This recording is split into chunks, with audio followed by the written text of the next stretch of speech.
మహాదేవుడును మన రక్షకుడైనటువంటి యేసుక్రీస్తు నామములో మీ అందరికి వందనాలు తెలియజేస్తున్నాను. ఈరోజు నేను మీ ముందుకు రావడానికి గల కారణం ఏంటంటే,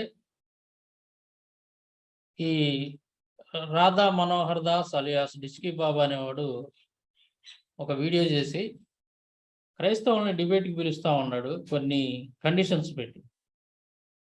సో ఆ వీడియోలో వాడు నోటికొచ్చినట్టల్లా వాగాడు. దానికి కౌంటర్గా ఈరోజు నేను వీడియో మాట్లాడుతున్నాను. ఇప్పుడు నేను మాట్లాడేటువంటి మాటలన్నీ కూడా మన హైందవ సహోదరులందరికీ వర్తించవు. కేవలం డిచ్కీ బాబా గారికి, అలాగే వాడిని సపోర్ట్ చేసేటువంటి మతోన్మాదులకు మాత్రమే నా మాటలు వర్తిస్తాయి తప్ప హైందవ సహోదరులందరికీ నా మాటలు వర్తించవు. సో ఇప్పుడు డిచ్కీ బాబా సంగతి ఏందో చూద్దాం. ఒకసారి వాడు ఏం మాట్లాడాడో మీరు వినండి ఒకసారి. తెలుగు రాష్ట్రాల్లో ఉన్న గొర్రెల్లారా, అంటే మీ భాషలో మిమ్మల్ని మీరు భావించుకునేది అకార్డింగ్ టు యువర్ బైబిల్. మీరు ఇక్కడే పుట్టారు, ఇక్కడ వాళ్ళకే, మన వాళ్ళకే, మాకే, ఇక్కడ వాళ్ళకే పుట్టారు. మీరు కూడా మా వాళ్ళే అయినప్పటికీ కూడా మిమ్మల్ని బైబిల్ అనే పాము కాటేయడం వలన మీరేదో ఊహల్లోకి వెళ్ళి, భ్రమల్లోకి వెళ్ళి, మీరు పాడైంది కాక తా చెడ్డ కోతి వనమెల్ల చేర్చి అన్నట్టుగా మీరు పాడైంది కాక అందరినీ పాడు చేస్తూ రామరాజ్యాన్ని రోమరాజ్యం చేద్దామని అనుకుంటున్నారు.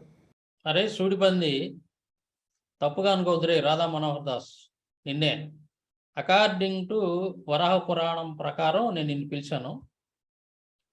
నువ్వు మావాడివే, అంటే మాకు పుట్టినటువంటి వాడివే, మా వాళ్ళకు పుట్టినటువంటి వాడివే నువ్వు. ఎందుకంటున్నానంటే, ప్రపంచంలో ఉన్నటువంటి మానవులందరూ కూడా హవ్వ ఆదాము నుంచి వచ్చినటువంటి వాళ్ళే. వీళ్ళంతా కూడా మొట్టమొదట యెహోవా దేవుణ్ణి ఆరాధించినటువంటి వాళ్ళే. కాకపోతే నిన్ను ఈ భగవద్గీత అనేటువంటి పాము కాటేయటం వల్ల నువ్వు బొత్తిగా చెడిపోయావు. నువ్వు చెడిపోవటం మాత్రమే కాకుండా తా చెడ్డ కోతి వనం వల్ల చెరిచిందన్నట్టుగా నువ్వేం చేసావు, అందరినీ చెడగొడతావు. అంటే దేవుని రాజ్యాన్ని దయ్యాల రాజ్యంగా మార్చాలని చెప్పి ప్రయత్నం చేస్తున్నావు. అర్థమైందా? మీరు ఎవరినైతే లీడర్ అనుకున్నారో వాడికి అక్కడ కేడర్ లేదు, అక్కడ బ్లేడర్ బద్దగొట్టారు 1600 సంవత్సరాల క్రితం. సో అతను ఎప్పుడు పుట్టాడు మీరు చెప్పలేరు, అడిగి మేము అలసిపోయాం. అరే సూటిపంది, నువ్వు ఎవరినెవరైతే లీడర్స్ అని అనుకుంటున్నావో ఆ లీడర్స్కి ఇక్కడ క్యాడర్ అనేది క్రమేపీ జారిపోతా ఉంది. అది చూసి తట్టుకోలేక నువ్వు కావచ్చు, నీలాంటి మతోన్మాదులు కావచ్చు, కొంతమంది ఇతర మతాల వాళ్ళ మీద దాడులు చేయటం, దూషించడం అనేది మొదలుపెట్టారు. అయితే మేము అనేక సార్లు అడిగాం, అరే మీ లీడర్స్ ఎప్పుడు పుట్టారు చెప్పండి రా అని చెప్పేసి. కానీ మేము అడిగి మాకు సాలిపోయింది కదా తప్ప, మరి నువ్వు కావచ్చు, నీలాంటి మతోన్మాదులు కావచ్చు, మరి మీ లీడర్స్ అనేటువంటి వాళ్ళు ఎప్పుడు పుట్టారు, వాళ్ళ డేట్ ఆఫ్ బర్త్ ఏందిరా అని అడిగితే ఇంతవరకు మీరు చెప్పలేకపోయారు. డొంక తిరుగుడు మాటలు చెబుతున్నారు తప్ప కరెక్ట్గా అది అనేది చెప్పలేకపోయారు అనమాట. మీ తాతలు మా తాతలు అందరూ గుడికి వెళ్ళిన వాళ్ళే. మీరేమంటారంటే మీ తాతలు తెలివి తక్కువ వాళ్ళు, పనికిమాలిన వాళ్ళు అంటారు. మేమేమంటారు, మా తాతలు తెలివైన వాళ్ళు, బుద్ధిమంతులు అంటాం. సరే, అసలు మీ బుద్ధి అలా చేరిపోవడానికి కారణం పనికిమాలిన బైబిల్ కదా. అరే నేను ఇప్పుడే చెప్పానురా రాధా మనోహర్ దాస్ అలియాస్ డిచ్కీ బాబా. నేనేం చెప్పానంటే, ప్రపంచంలో ఉన్నటువంటి మానవులందరూ కూడా ఒక స్త్రీ నుంచి వచ్చినటువంటి వాళ్ళే అని చెప్పి TV9లో ఒక ప్రోగ్రాం అనేది ఒక ప్రసారం అయింది. కొంతమంది సైంటిస్టులు ఈ విషయాన్ని తేల్చారు అని. సో మరి మీ తాత మా తాత అని అంటున్నావు కాబట్టి నువ్వు పదే మన అందరి తాతలు మొట్టమొదటిసారిగా వీళ్ళు ఎవరిని ప్రార్థించారు, ఎవరిని ఆరాధించేవాళ్ళు, యెహోవా దేవుణ్ణి ఆరాధించేవాళ్ళు. జలప్రళయం తర్వాత ఏం చేశారు అనేది ఒకసారి నేను మీకు చూపిస్తా చూడండి. ఆదికాండం 8వ అధ్యాయం 18వ వచనంలో ఏమని ఉంటుందంటే, అరే రాధా మనోహర్ దాస్, కాబట్టి నోవాహును అతనితో కూడా అతని కుమారులను అతని భార్యయు అతని కోడండ్రును బయటికి వచ్చిరి. ప్రతి జంతువును, ప్రాకు ప్రతి పురుగును, ప్రతి పిట్టయు, భూమి మీద సంచరించున్నవన్నీ వాటి జాతుల చొప్పున ఆ ఓడలో నుంచి బయటికి వచ్చును. అప్పుడు నోవాహు యెహోవాకు బలిపీఠము కట్టి పవిత్ర పశువులన్నిటిలోనూ పవిత్ర పక్షులన్నిటిలోనూ కొన్ని తీసుకొని ఆ పీఠం మీద దహన బలి అర్పించను. అర్థమైందా? ఏరా ఇప్పుడు చెప్పరా? మీ తాతలు, మా తాతలు అందరూ కలిసి అరే మొట్టమొదటిసారిగా మనందరి తాతలు ఎవరైతే ఉన్నారో వాళ్ళు ఎవరిని పూజించారు? యెహోవా దేవుణ్ణి పూజించారు. అర్థమైందా? జలప్రళయం తర్వాత నోవహు కుటుంబం మాత్రమే బ్రతికుంది భూమి మీద. వాళ్ళ యొక్క సంతతి నుంచి వచ్చినటువంటి వాళ్ళే ఈ ప్రపంచంలో ఉన్నటువంటి ప్రతి ఒక్క మానవుడు కూడా. అర్థమైందా? దీని మూలం అదిరా రాధా మనోహర్ దాస్ అలియాస్ డిచ్కీ బాబా. ఏరా అర్థమైందా ఇప్పుడు నీకు? అది. తర్వాత ఇంకేమంటున్నావురా నువ్వు? అంటే మా తాతలంతా కూడా తెలివి తక్కువ వాళ్ళని మేము చెప్పాము నీతోటి. ఎప్పుడు చెప్పాంరా రాధా మనోహర్ దాస్? మా తాతలైతే మాత్రం ఖచ్చితంగా తెలివి తక్కువ వాళ్ళని మాత్రమే అనం గాని చాలా అమాయకులు వాడు. అమాయకుడు. అంటే మీ చేతిలో మోసపోయాడు. మీ తాతలు మాత్రం తెలివికల్లోళ్ళు. ఈ విషయంలో మాత్రం డౌట్ లేదు. అయితే ఎలాంటి తెలివితేటలు వీళ్ళయి అంటే మీ తాతలయి దుర్మార్గమైనటువంటి తెలివితేటలు. మనువాదులుగా తయారైనటువంటి ఈ మనువాద వ్యవస్థలో ఉన్నటువంటి మీ తాతలు ఎవరైతే ఉన్నారో వీళ్ళంతా కూడా ఎలాంటి తెలివితేటలు వీళ్ళయి? దుర్మార్గమైనటువంటి తెలివితేటలు. తెలియకల్లా వాళ్ళు మంచి పనులు చేశారంటారు వాళ్ళు మీ తాతలు. గొప్పగా చెప్పుకుంటున్నాం, ఏముందిరా గొప్పగా చెప్పుకోవడానికి మీ తాతల గురించి? ఏరా మీ తాతల కాలంలో ఆ రోజుల్లో వాళ్ళు చేసినటువంటి పనులేంటి తెలుసా? చాలా దుర్మార్గమైనటువంటి పనులు చేశారు వాళ్ళు. దారుణమైనటువంటి పనులు చేశారు, పాపాలు చేశారు, భయంకరమైనటువంటి పాపాలు చేశారు. ఉదాహరణకి నేను కొన్ని చూపిస్తా చూడరా రాధా మనోహర్ దాస్. ఇక్కడ చూడరా, అరే సూడిపంది పరాశర స్మృతి 7వ అధ్యాయం 4, 5, 6 శ్లోకాల్లో కనుక చూస్తే 8 సంవత్సరాల వయస్సు గల కన్య గౌరి అనబడును, 9 సంవత్సరాల వయసు గల కన్య రోహిణి అనబడును, 10 సంవత్సరాల వయసు గల కన్య అనబడును, 10 సంవత్సరాల వయస్సు కంటే మించిన వయస్సు గలది రజస్వల అనబడును. తన పుత్రికకు 12వ సంవత్సరం వచ్చినప్పటికీ ఎవడైతే పెళ్లి చేయడో వాని పితృదేవతలు ప్రతి మాసము దాని రజస్సును అనగా ఋతు సమయంలో స్త్రీలకు విడుదలయ్యే రక్తమును త్రాగుదురు. తర్వాత చూడు, కన్యక పెళ్లి కాకియే గనక రజస్వలైన ఎడల ఆ కన్యక యొక్క తల్లియు తండ్రియు అన్న ఈ ముగ్గురు నరకానికి పోతారు అని చెప్పి పరాశర స్మృతి. పరాశర స్మృతి అంటే తెలుసురా నీకు? అరే సూడిబంది, పరాశర స్మృతి అని అంటే ఇది కలియుగ ధర్మశాస్త్రం అంటారు దీన్ని మీ యొక్క మత గ్రంథాల ప్రకారం. దీంట్లో 7వ అధ్యాయం 4, 5, 6 శ్లోకాలు ఒకసారి చదువుకోరా నేను చెప్పిన ఉండేలు. సో ఇవన్నీ రాసింది, ఈ విధంగా చేసింది ఎవరు? మీ తాతలే కదా. ఏరా ఇంకొక విషయం చూపిస్తా చూడు. పరాశర స్మృతి 4వ అధ్యాయం 32, 33 శ్లోకాలు కనుక చూస్తే చూడు ఇక్కడ ఏముందో. మనుష్య దేహమునందు 3,50,00,000 రోమములుండును. భర్త మరణించిన పిదప ఆ భర్తతోడు సహగమనం వచ్చినటువంటి సాధ్వి అన్ని వేల సంవత్సరంలో భర్తతో కూడా స్వర్గలోక సుఖమును అనుభవించును. స్వర్గలోకంలో నివసించిందంట.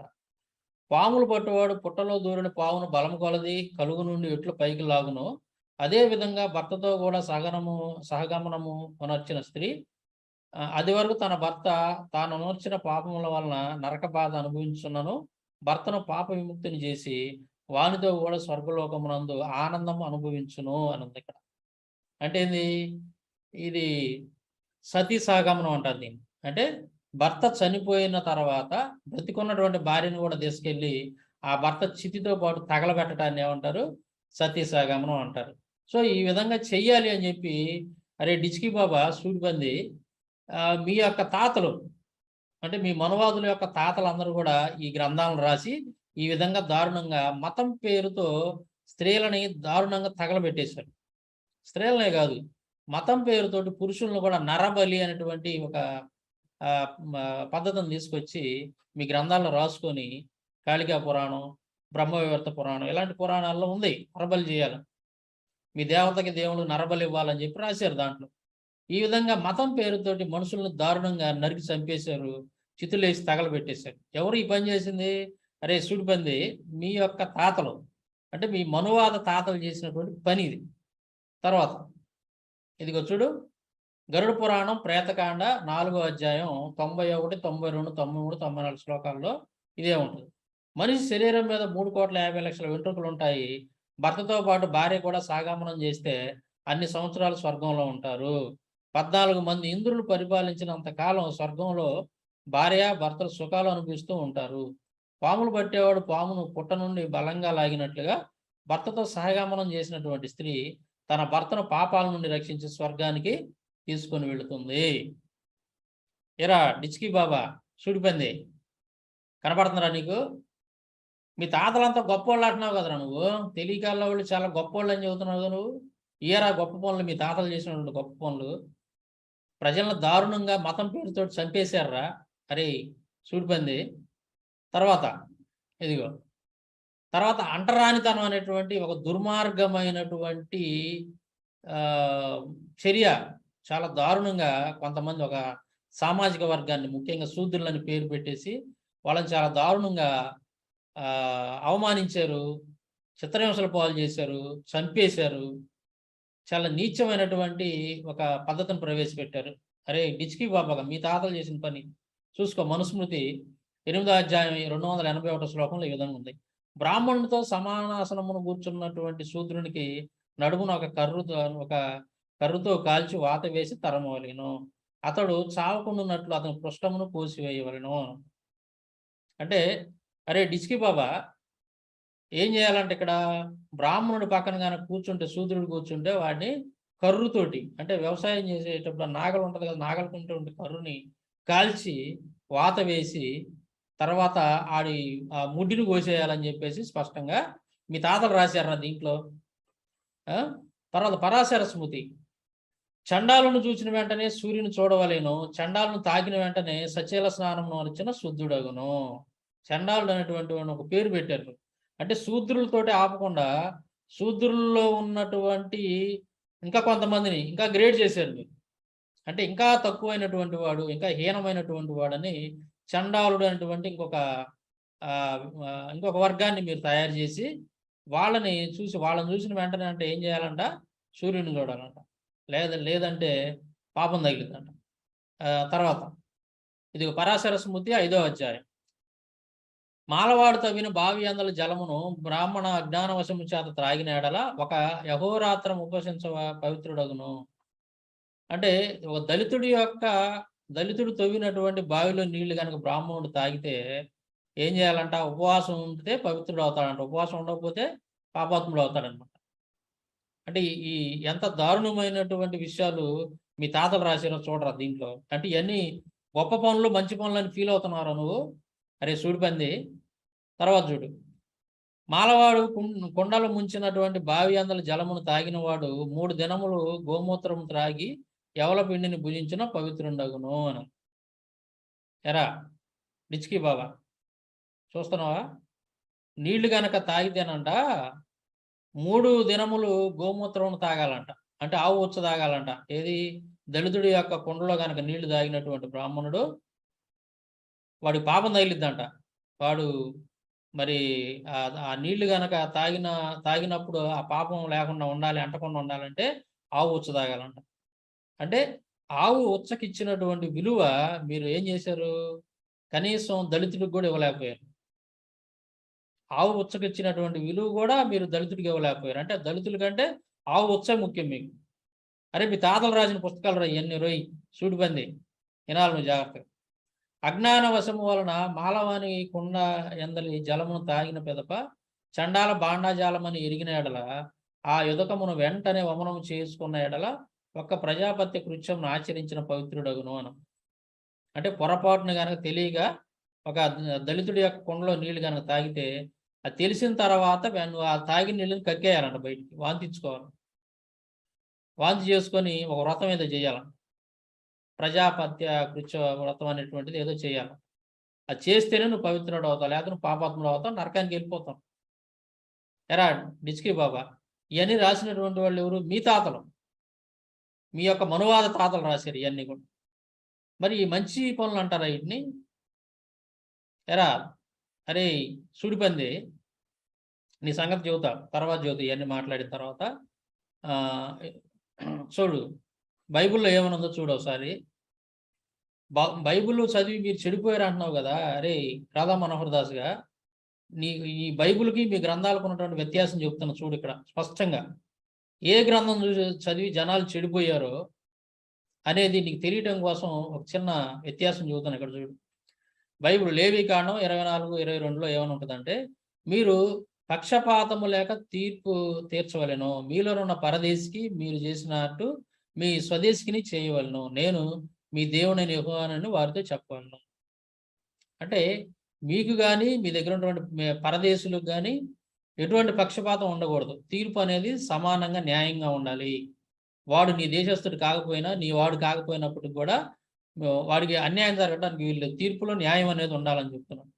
తర్వాత సంఖ్యాకాండము 15వ అధ్యాయం 29వ వచనంలో, ఇశ్రాయేలులో పుట్టిన వాడే గాని వారి మధ్య నివసించు పరదేశియే గాని పొరపాటున ఎవడైనా పాపం చేసిన ఎడల వానికి మీకుని విధి ఒకటే ఉండవలను. అంటే ఇశ్రాయేలీలు కావచ్చు, మీ మధ్య నివసించే పరదేశులు కావచ్చు, వాళ్ళు ఎవడు తప్పు చేసినప్పటికి కూడా మీకు ఎలాంటి శిక్ష ఉంటుందో వాళ్ళకి అలాంటి శిక్ష ఉండాలి. మీకు ఎలాంటి న్యాయం ఉంటుందో వాళ్ళకి అలాంటి న్యాయమే ఉండాలి. ఇవన్నీ కూడా కట్టడి అనేది ఏదైతే ఆ ధర్మశాస్త్రం అనేది ఉందో, చట్టం ఏదైతే ఉందో మీకు వాళ్ళకి ఒకే విధంగా ఉంటుందని బైబిల్ చెప్తుంది. కానీ నీ యొక్క మత గ్రంథాలు ఏం చెప్తున్నాయి? నీ యొక్క మత గ్రంథాలు సకల పాపకారి అయిన బ్రాహ్మణ్ణి ఒకప్పుడును వధింపరాదు, వాని ధనమును నెల్లా నొసగి అతని దేహమును ఇట్టి దెబ్బ కొట్టగా వాని దేహం నుండి తరమవలెను. బ్రాహ్మణునికి వధము దండముగా విధింపబడినని వాని తల బోడిగా గురువుటయే వధము, తక్కిన వానికి ప్రాణం తీయుటయే వధము అని. అంటే బ్రాహ్మణుడు ఎవడైనా సరే ఏదైనా తప్పు చేస్తే అతన్ని మీరు దండించకూడదు. అంటే ఎంత ఘోరం అంటే మరణ శిక్షకు తగినటువంటి పాపం చేసినప్పటికి కూడా, తప్పు చేసినప్పటికి కూడా అతనికి మీరు బ్రాహ్మణుడికి మరణ శిక్ష అనేది విధించకూడదు. ఏం చేయాలి? తలగూరికిచ్చేసి ఊరు నుంచి బయటికి పంపాలి. అదే శూద్రుడు కనుక తప్పు చేస్తే, ఒకవేళ మరణ శిక్షకి తగినటువంటి తప్పు కనుక చేస్తే వాడిని ఏం చేయాలి? మరణ శిక్ష విధించాలి, వాడికి ప్రాణం తీసేయాలి, వధించాలి, చంపేయాలి. అర్థమైందా? బ్రాహ్మణుని ఒక్క దెబ్బ కూడా కొట్టకూడదంట మీరు. శూద్రులకైతే మాత్రం మీరు కొట్టి చంపేసేయండి. ఇది మీ తాతలు రాసుకున్నటువంటి గ్రంథాలు ఇవి. మరి బైబిల్ ఏం చెప్తుంది ఇక్కడ చాలా స్పష్టంగా? పక్షపాతం ఉండకూడదు, మీకు వాళ్ళకు ఒకటే విధి అని బైబిల్ చెప్తుంటే, మీ తాతలు రాసినటువంటి గ్రంథాలు, అరే సూడిపంది డిచ్కి ఇది బాబా రాధా మనోహర్ దాస్ ఇక్కడ ఏం చదువుతున్నారు? మీ తాతలు ఏమని రాశారా ఇక్కడ? మా బ్రాహ్మణులకు మాత్రం మీరు ఏ శిక్ష విధించకూడదు, మిగిలినటువంటి వాళ్ళకి మాత్రం మీరు చంపి అవతల పడేయాలని చెప్పి చెప్తాం. ఇప్పుడు చెప్పరా అరే డిచ్కి బాబాగా, ఎవరు ఏ గ్రంథాన్ని చదివి చెడిపోయారంటావు? బైబిల్ చదివి చెడిపోయారా, లేదంటే మీ తాతలు రాసిన గ్రంథాలు చదివి చెడిపోయారా? జనాన్ని చెడగొట్టినటువంటి గ్రంథాలు ఏది? బైబిలా లేకపోతే మీ గ్రంథాలా? మీ తాతలు రాసినటువంటి గ్రంథాలా? ఎరా సూడిపంది, చెప్పాలి నువ్వు సమాధానం. సిగ్గుందరా నీకు కొద్దిగా అన్నా కానీ? సిగ్గు శరం ఏమైనా ఉందంటారా నీకు? మీ తాతలు గొప్ప పనులు చేశారా? గొప్పోళ్ళ మీ తాతలు? ఇంకా కొన్ని చూపిస్తావు చూడు. ఇదిగో, అరే నువ్వు పొద్దుగూకులు హరే కృష్ణ హరే రామని మాట్లాడుతుంటావు కదా, కృష్ణుడు చేసినటువంటి ఘనకార్యం ఇక్కడ పెడుతున్నాను చూడు. మహాభారతం అనుశాసన పర్వం 135వ అధ్యాయం 5-6 శ్లోకాలు కనుక ఇక్కడ చూస్తే, శూద్రుల ఎంట భుజించినటువంటి వాడు సమస్త పృథివీ మలాన్ని మనుష్యుల మలాన్ని త్రాగినట్లే తిన్నట్టే. ఎంత ఘోరం రా ఇది! ఎవరు చెప్పిస్తున్నారా ఈ మాట? కృష్ణుడు ధర్మరాజుని భీష్ముడి దగ్గరకు తీసుకెళ్ళి భీష్ముడి చేత ధర్మాన్ని బోధిస్తున్నాడు. భీష్ముడి చేత ధర్మాన్ని బోధిస్తున్నాడు. ఎవరికి? కృష్ణుడు చెప్పిస్తున్నాడు భీష్ముడి చేత ధర్మరాజుకి. ఏమని? శూద్రుల ఇంట అన్నం కనుక తింటే మీరు, శూద్రుడి ఇంట్లో కనుక అన్నం తింటే మీరు మలాన్ని తిన్నట్టే, మనుషుల మలాన్ని తిన్నట్టే, అంటే పెంట తిన్నట్టేనని చెప్పేసి చెబుతున్నాడు. అంటే శూద్రుడి ఇంట్లో నువ్వు అన్నం తినొద్దని చెబుతున్నాడు. ఎవరో? కృష్ణుడు చెప్పిస్తున్నాడు ఈ మాట. శూద్రుని అన్నం తిన్నవాడు పృథ్వీ మలాన్ని తిన్నట్టే, శూద్రుని అన్నం తిన్న బ్రాహ్మణులు పృథ్వీ మలాన్ని తిన్నట్లే అని చాలా స్పష్టంగా నేను రెఫరెన్స్ కూడా ఇచ్చాను చూడండి. మహాభారతం అనుశాసన పర్వం 135వ అధ్యాయం 5-6 శ్లోకాలు. అరే ఎవర్రా ఈ గ్రంథాలు రాసింది? అరే సూడిపంది, అరే డిచ్కి బాబా రాధా మనోహర్ దాస్, ఎవర్రా ఈ గ్రంథాలు రాసింది? మీ తాతలేగా? ఏరా మరి ఇది ఎంత దారుణంగా ఎంత దుర్మార్గంగా ఉందరా ఇది. మీ తాతలు గొప్ప పనులు చేశారంటారా? ఇదేనంటారా గొప్ప పనులు? మీ తాతలు చేసిన గొప్పోళ్ళు మా తాతలు అంటున్నావు కదరా. మీ మనవాళ్ళ తాతలు అందరూ గొప్పోళ్ళ. ఇది అయితే వాళ్ళు చేసిన గొప్ప పనులు ఇవి చూడరా ఎలాగున్నాయో. అరే డిచ్కీ బాబా, అరే డిచ్కీ, కిచిడి తిరగైతే డిచ్కీ అయిందని ఏదో ఒక అమ్మాయితోటి చాటింగ్ చేసి ఫోన్లో చక్కగా మాట్లాడేవి కదరా. అవి కూడా వినిపిస్తాను నీకు ఇప్పుడు ముందు ముందు వినిపిస్తాను. కాదురా మీ తాతలు చేసినటువంటి గొప్ప పనులన్నీ ఇవరా. అందుకేరా మీ తాతలు గొప్పోళ్ళు అనేది మేము. అబ్బో మామూలు గొప్పోళ్ళు కాదురా మీరు. తెలివితేటలు మామూలు తెలివితేటలు కదా, కొంపల ముంచే తెలివితేటలు అంటారు వాడు. దుర్మార్గమైనటువంటి తెలివితేటలు. ఎరా ఇట్లా చెప్పుకుంటా పోతే బోల్డ్ అన్నీ ఉన్నాయిరా. ఇంకా చూడు చూపిస్తాను ఇంకొన్ని. జాతిహీనునికి ఉపదేశించకూడదు అంటే శూద్రుడికి చదువు చెప్పకూడదు అని కృష్ణుడే చెప్పిస్తున్నాడు. ఎవరి చేత? భీష్ముడి చేత ధర్మరాజుకి ధర్మాన్ని బోధిస్తున్నాడు. ఇక్కడ బోధింపజేస్తున్నాడు. ఎవరు? కృష్ణుడు. ఏమని చెప్తున్నాడు? శూద్రుడు చదువు చెప్పొద్దు మీరు. దీని అర్థం ఇదే. ఎవరు కూడా జాతిహీనునకు ఉపదేశించరాదు. అలా ఉపదేశిస్తే ఆ ఉపాధ్యాయుడు పెద్ద తప్పు చేసినట్లే అని అంటారు. దానికి ఒక నిదర్శనాన్ని చెప్తా ఈయనని చెప్పి ఒక స్టోరీ చెప్తాడు ఇక్కడ కథ. మరి ఇది మీ తాతలు రాసిన గ్రంథం ఎరువు. తర్వాత ఇది పరాశర స్మృతి 8వ అధ్యాయం 25వ శ్లోకంలో ఏమని ఉంటుందంటే, బ్రాహ్మణుడు దుస్వభావుడైనను పూజింపదగినవాడు, కానీ శూద్రుడు జితేంద్రుడైనను పూజ్యుడు కాడు. లోకమునందు ఎవడైనను చెడ్డయావును వదిలి చాలా పాలిచ్చునట్టి ఆ సాధువు అయినట్టు గాడిదను పాలు పితకడు కదా అని. ఎరా మీ తాతలు రాసినటువంటి గ్రంథంలో ఏమనుందంటే, బ్రాహ్మణుడు చెడ్డవాడైనా సరే పూజించాలంట, శూద్రుడు మంచివాడైనా సరే పూజించకూడదంట. పూజ్యుడు కాడని చెప్పి చాలా స్పష్టంగా ఇక్కడ రాయబడింది. ఎవరు రాశారు ఈ గ్రంథాన్ని? అరే డిచ్కీ బాబా, ఎవర్రా ఈ గ్రంథాన్ని రాసింది? మీ తాతలే కదా. మీ తాతల యొక్క తెలివితేటలు, కొంపల ముంచే తెలివితేటలు ఎంత బాగున్నాయి చూడరా ఒకసారి. ఎంత గొప్పోళ్ళు చూడరా మీ తాతళ్ళు. ఎరా సమాజాన్ని నాశనం చేసినటువంటి మీ తాతల రాతలు ఒకసారి చూడరా. అరే రాధా మనోహర్ దాస్, సిగ్గు శరమందరా నీకు. తర్వాత ఇదిగో మనుస్మృతి 10వ అధ్యాయం 51వ శ్లోకంలో ఈ విధంగా ఉంటుంది. స్వపచులు చండాలురు వీరి గ్రామ వెలుపుల నివాసం, వీరికి వంట పాత్రలు ఉండవు, కుక్కలో గాడిదలే వీరికి ధనం, పీనుగులు బట్టలే వీరికి వస్త్రాలు, పగిలిన కొండ పెంకులే ఆహారం ఆరగించే పళ్ళారం, ఇనప చట్రాలే ఆభరణాలు, దేశ సంచారం చేస్తూ జీవించాలి. ఎరా వీరికి ఎదురుగా నిలిచి అన్నం ఇవ్వదలగదు. వీరికి ఎదురుగా నిలిచి అన్నం ఇవ్వదగదు అంటే అన్నం ఇవ్వద్దు, ఎదురుగా నిలబడి అంటున్నారు. అంటే పని వాళ్ళ చేత వీళ్ళ కొండ పెంకుల్లోకి ఎత్తి పడవేయించాలి. రాత్రుల్లో కూడా వీరు ఊర్లో తిరగరాదు. ఎరా చండాలురు అని చెప్పి మీరు ఒక వర్ణాన్ని తయారు చేశారు కదా మీరు, ఒక వర్గాన్ని. శూద్రుల కంటే కూడా ఇంకా తక్కువ స్థాయి వ్యక్తులు. వీళ్ళకి చినిగిపోయినటువంటి బట్టలు, అది పీనుగు వస్త్రాలు అంటే శవాల మీద ఉన్నటువంటి వస్త్రాలను తీసుకొని వీళ్ళు ధరించాలంట. వీరికి వంట పాత్రలు ఉండవంట. పగిలిపోయినటువంటి కొండ పెంకులే వీళ్ళకి, వాటిలోనే అన్నం తినాలంట.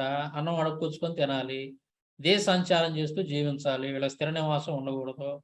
తర్వాత వీళ్ళు ఊరి వెలుపల, ఊరి చివర, గ్రామం చివర ఎక్కడో నివసించాలి. వీళ్ళు జనావాసంలో నివసించడానికి వీలు లేదు. తర్వాత వీరికి ఎదురుగా నిలబడి అన్నం పెట్టకూడదంట. అదిగాక బ్రాహ్మణులు అసలు పెట్టకూడదు. ఏం చేయాలి? వాళ్ళ ఇంట్లో పనిచేసే పని వాళ్ళ చేత ఆ అన్నాన్ని వాళ్ళ బొచ్చెలో, అంటే వాళ్ళకి కొండ పెంకులే కదా, వాళ్ళకి అడుక్కొచ్చుకునేటువంటి బొచ్చెలు ఏంటి? కొండ పెంకులు, పగిలిపోయిన కొండ పెంకులు. వాటిల్లో అన్నాన్ని ఇలా ఎత్తి పడవేయించాలంట. ఎత్తి పడవేయించాలి. రాత్రుల్లో వీళ్ళు ఆ గ్రామాల్లో తిరగకూడదంట రాత్రిపూట. ఎందుకు? వాళ్ళని చూస్తేనో, వాళ్ళని నీడబడితేనో పాపం తగిలింది కాబట్టి. అంటూ ఎరా మీ తాతలు రాసినటువంటి గ్రంథాలు రా, మీ మనువాద తాతలు రాసినటువంటి గ్రంథాలు రా ఇవి. అరే రాధా మనోహర్ దాస్, అరే సూడిపంది, అకార్డింగ్ టు వరాహ పురాణం. అరో నిన్ను తప్పుగా అంటలేను, సూడిపంది అన్నానని చెప్పి నువ్వు ఫీల్ అవ్వద్దు. అకార్డింగ్ టు వరాహ పురాణం. ఎరా రాధా మనోహర్ దాస్, ఏందిరా ఈ నీచమైనటువంటి, ఎంత భయంకరమైనటువంటి పనులు చేశారా మీ తాతలు. మరి మా తాతలు గొప్పోళ్ళు అని చెప్పేసి నువ్వు చెబుతా ఉండవు కదరా. మీ తాతలు, మీ మనవాద తాతలు.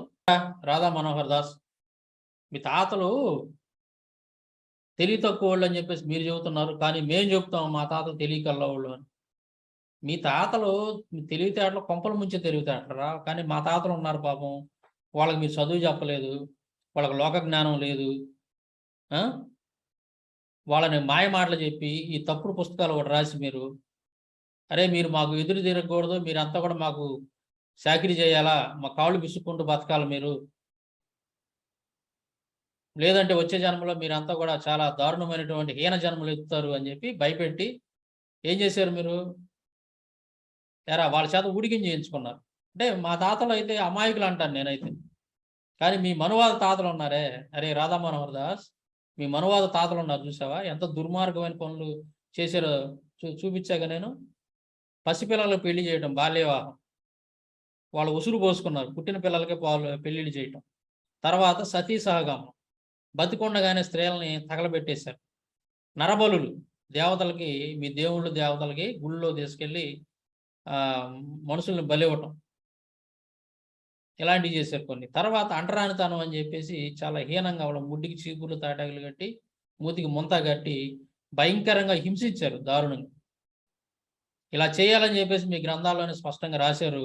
శూద్రుడి ఇంట్లో అన్నం తింటే పెంట తిన్నట్టు అని చెప్పేసి కృష్ణుడు చెప్పాడు అని చెప్పి మీ పుస్తకాల్లో మీ తాతలు స్పష్టంగా రాశారు. కృష్ణుడు భీష్ముడి చేత ధర్మరాజుకు చెప్పించాడు అని చెప్పేసి అక్కడ స్పష్టంగా రాసుకున్నారు. మరి ఇవన్నీ మీ తాతలు చేసినటువంటి ఘనకార్యాలు రా, వీటిని గొప్ప పనులు, ఇవి చాలా గొప్ప పనులు, మంచి పనులు అని చెప్పేసి అందాము మనం. కాబట్టి ఇవన్నీ కూడా రాశారు కాబట్టి, ఇలా ఫాలో అయ్యారు కాబట్టి మీ తాతలను గొప్పవాళ్ళు అందాము మనం. చూడిపోయింది, నువ్వు ఆన్సర్ చెప్పాలి, వీటన్నిటికీ ఆన్సర్ చెప్పాలి నువ్వు. మీ గ్రంథాల్లో ఉన్నాయే నేను మాట్లాడా రెఫరెన్స్లు ఇచ్చి, వీటన్నిటికి సంబంధించి కనుక నువ్వు సమాధానం చెప్పలేదంటే మాత్రం అరే సూడిపంది, నీకు మళ్ళీ కథ మామూలుగా ఉండదు. నీకు అర్థమైందా? అధికారికంగా సర్టిఫికెట్లో బయట, అంటే చర్చిలో జాన్ బాబు, బయట రాంబాబు, అలా 50-50 గాళ్ళు not qualified to even look at me. ఏంట్రా వాగుతున్నావు రాధా మనోహర్ దాస్? అధికారికంగా అంటే సర్టిఫికెట్లో ఏముండాలంట, క్రిస్టియన్స్ అని రాసి ఉండాలి. అలాంటి వాళ్ళతో నువ్వు డిబేట్ చేస్తావు, అంతేనా? సరే, నాదొక ప్రశ్న రా నీకు. అరే డిచ్కి బాబా, నాదొక ప్రశ్న ఏంటంటే, అంటే ఇప్పుడు ఇక్కడ హిందువులుగా ఉన్నటువంటి వాళ్ళు హిందువుల పేర్లే పెట్టుకోవాలి, హిందువుల గ్రంథాల పేర్లే పెట్టుకోవాలి, క్రైస్తవులుగా ఉన్నటువంటి వాళ్ళు మాత్రం వాళ్ళ పుస్తకాల పేర్లే పెట్టుకోవాలి, అంటే బైబిల్లో పేర్లే పెట్టుకోవాలి తప్ప హిందువుల యొక్క పేర్లతో కొనసాగడానికి వీలు లేదు అని అంటున్నావు. అలా కొనసాగినటువంటి వాళ్ళు 50-50 గాళ్ళు అని చెప్పేసి నువ్వు పేరు పెట్టావు. సరే, నీ మాట ప్రకారం ఒప్పుకుందాం దాన్ని. అలా ఉండేవాళ్ళంతా 50-50 గాళ్ళు అని చెప్పి నువ్వు అంటున్నావు కదా. నేను గతంలో నీకు ఎన్నోసార్లు ఒక ప్రశ్న పదే అడుగుతూ వచ్చాను. ఏంటంటే, వీడు ఎవడైతే ఉన్నాడో, ఈ కరుణాకర్ దుర్గుణగాడు ఎవడైతే ఉన్నాడో, వాడు చాలా స్పష్టంగా వాడి నోటితో వాడే చెప్పాడు. ఏమని చెప్పాడు? తెనాలిలో ఏహోన్ అనేటువంటి ఒక పాస్టర్ గారు, నేను చిన్నపిల్లడిగా ఉన్నప్పుడు, అంటే నేను పుట్టినప్పుడు నాకు ఆ చర్చ్ ఆఫ్ క్రైస్ట్ చర్చిలో పేరు పెట్టారు, నాకు ఆ పేరు కరుణాకర్ అనేటువంటి పేరు పెట్టారు పాస్టర్ గారు అని చెప్పేసి వాడు చెప్పాడు. మరి వాడు ఇప్పుడు క్రిస్టియానిటీ వదిలిపెట్టి హిందూ మతంలోకి వచ్చానని చెప్తున్నాడు కదా. మీరు కూడా వాడు చెప్పిన మాటలో నమ్ముతున్నారు, వాడిని సపోర్ట్ చేస్తున్నారు కదా. కాబట్టి మరి ఇప్పుడు వాడు ఏం చేయాలా? కరుణాకర్ గారు ఏం చేయాలా? ఆ పేరు తీసేసి రాముడనో కృష్ణుడనో పెట్టుకోవాలి పేరు. మరి వాడు అదే పేరుతో కంటిన్యూ అవుతున్నాడు కదా. వాడికి ఎందుకు చెప్పట్లేదు మీరు? అరే నువ్వు ఇప్పుడు హిందూ మతంలోకి వచ్చావు కదా, పాస్టర్ గారు చర్చిలో పెట్టిన పేరు నీకెందుకు రాయదవా, అది తీసేసేయి, నువ్వు ఏదో రామయ్యనో స్వామయ్యనో మన దేవుళ్ళ పేర్లు పెట్టుకోరా అని చెప్పేసి వాడికి చెప్పొచ్చుగా మీరు. లేకపోతే నువ్వు 50-50 గాడి అవుతావురా నువ్వు అని చెప్పి వాడికి చెప్పొచ్చుగా. ఎందుకు చెప్పట్లేదు మీరు? అంటే మీ యొక్క కుయుక్తులు అది. మీరైతేనేమో క్రిస్టియన్స్ పేరు పెట్టుకొని కంటిన్యూ చేసుకోవచ్చు హిందూ మతంలో ఉన్నప్పటికి కూడా. డిచ్కి బాబా సూడిపంది, మీరైతే మీ వాళ్ళైతేనేమో హిందూ మతంలో ఉంటా క్రిస్టియన్స్ పేర్లు పెట్టుకొని కొనసాగొచ్చు, తప్పులేదు దాంట్లో. కానీ ఎప్పుడో అసలు వీళ్ళు విగ్రహారాధన చేసేటప్పుడు ఉన్నటువంటి పేరు, చిన్నప్పుడు ఎప్పుడో పుట్టినప్పుడు పెట్టినటువంటి పేరుని అలా కంటిన్యూ చేసుకుంటా వస్తే మాత్రం 50-50 గాళ్ళు అంటున్నాం, అంతేనా? ఏరా మరి ఈ ఎస్తేర్ ధనరాజు అని, మేరీ అయ్యర్ అని, ఇంకా ఇట్లా చాలా మంది ఉన్నారు కదా. వీళ్ళందరికీ ఎందుకు చెప్పట్లేదు మీరు? మీ పేర్లు తీసేసుకోండి, మన హిందువుల పేర్లు పెట్టుకోండి అనే మాట మీరు ఎందుకు చెప్పట్లేదు? ఏరా అంటే మీరు చేస్తేనే సంసారం అని, ఎదుటోడు చెప్తే వ్యభిచారమా? మరి కరుణాకర్ గారు కూడా నువ్వు చెప్పిన దాని ప్రకారం 50-50 గాడే కదా వాడు. ఎరా సూడిపంది, కరుణాకర్ గాడు వాడు 50-50 గాడే కదా. వాడికి చెప్పొచ్చుగా నువ్వు, అరే నువ్వు 100గా ఉండరా, నువ్వు 50-50గా ఉండొద్దురా అని చెప్పి చెప్పొచ్చుగా వాడికి. ఎందుకు చెప్పట్లేదు నువ్వు? ఎరా అరే నేను ఒక మాట అడుగుతారా నేను, డిచ్కి బాబా, అరే సూడిపంది, ఇప్పుడు నువ్వు ఏం చేస్తున్నావు అంటే, ఎక్కడికైనా వెళ్ళాలి అని అంటే లెక్క ప్రకారం నువ్వేం చేయాలా? నువ్వు 50-50 గాడి కనుక కాకపోతే నువ్వేం చేయాలా? ఒక ఎద్దుల బండిని కట్టుకొని ఎద్దుల బండి మీద పోవాలి. ఎక్కడికన్నా ఏ ఊరు పోవాలన్నా 2 దున్నపోతులను లేదా 2 ఎద్దులను బండికి కట్టుకొని ఆ బండికి పోవాలి. నువ్వు ఎక్కడికి పోయినా సరే, నువ్వు ఏ ఊరు పోయినా, ఇక్కడ మొదటి నుంచి ఉన్నటువంటి ప్రయాణ సాధనం అది. అర్థమైందా? కానీ నువ్వేం చేస్తున్నావు ఈ రోజున? క్రైస్తవులు కనిపెట్టినటువంటి టెక్నాలజీ ఏదైతే ఉందో, నువ్వు ఆటోల్లో తిరుగుతున్నావు. ఈ ఆటోళ్ళు ఇక్కడ ఉన్నటువంటి ఇండియన్స్ తయారు చేసినటువంటి కాదు అవి, ఆ ఇంజన్లు అవన్నీ కూడా కనిపెట్టినవి కాదు. తర్వాత ట్రైన్లో జర్నీ చేస్తున్నావు, ఆ రైలు ఇంజన్ కనిపెట్టినటువంటి వాళ్ళు ఇండియన్స్ కాదు, విదేశీయులే, క్రిస్టియన్సే వాళ్ళు కూడా. తర్వాత 2 వీలర్ మీద తిరుగుతున్నావు, 2 వీలర్ కూడా ఇండియన్స్ కనిపెట్టింది కాదు, అది కూడా క్రిస్టియన్స్ టెక్నాలజీనే. బస్సుల్లోనూ అలాగే ఈ వాహనాలలోనూ ప్రయాణం చేస్తూ ఉన్నావు కాబట్టి అవన్నీ కూడా ఇక్కడ మన ఇండియన్స్ కనిపెట్టినటువంటి కాదు అవి. అవి ఎక్కడో ఇతర దేశాల్లో ఉన్నటువంటి వాళ్ళు క్రిస్టియన్స్ కనిపెట్టినటువంటి టెక్నాలజీ అది.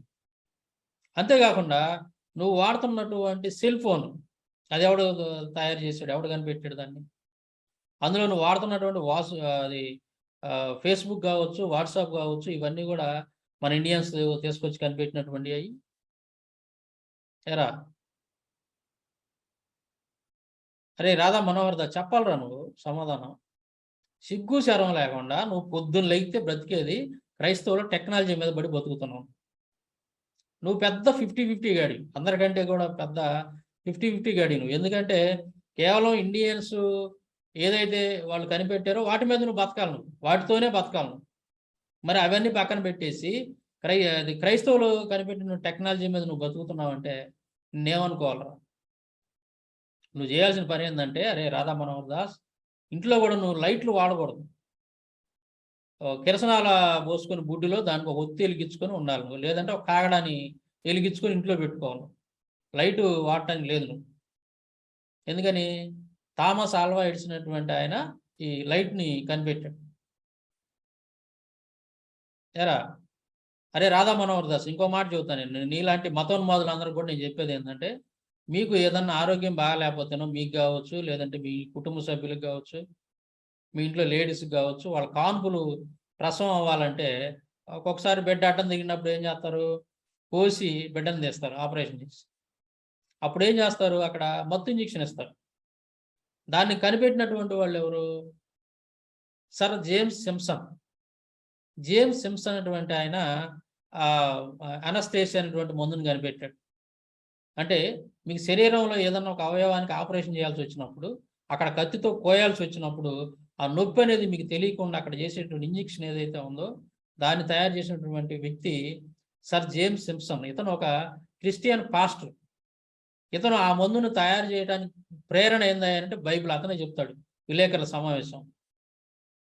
అతనికి ప్రేరణ ఏందంటే బైబిలేనని చెప్తాడు.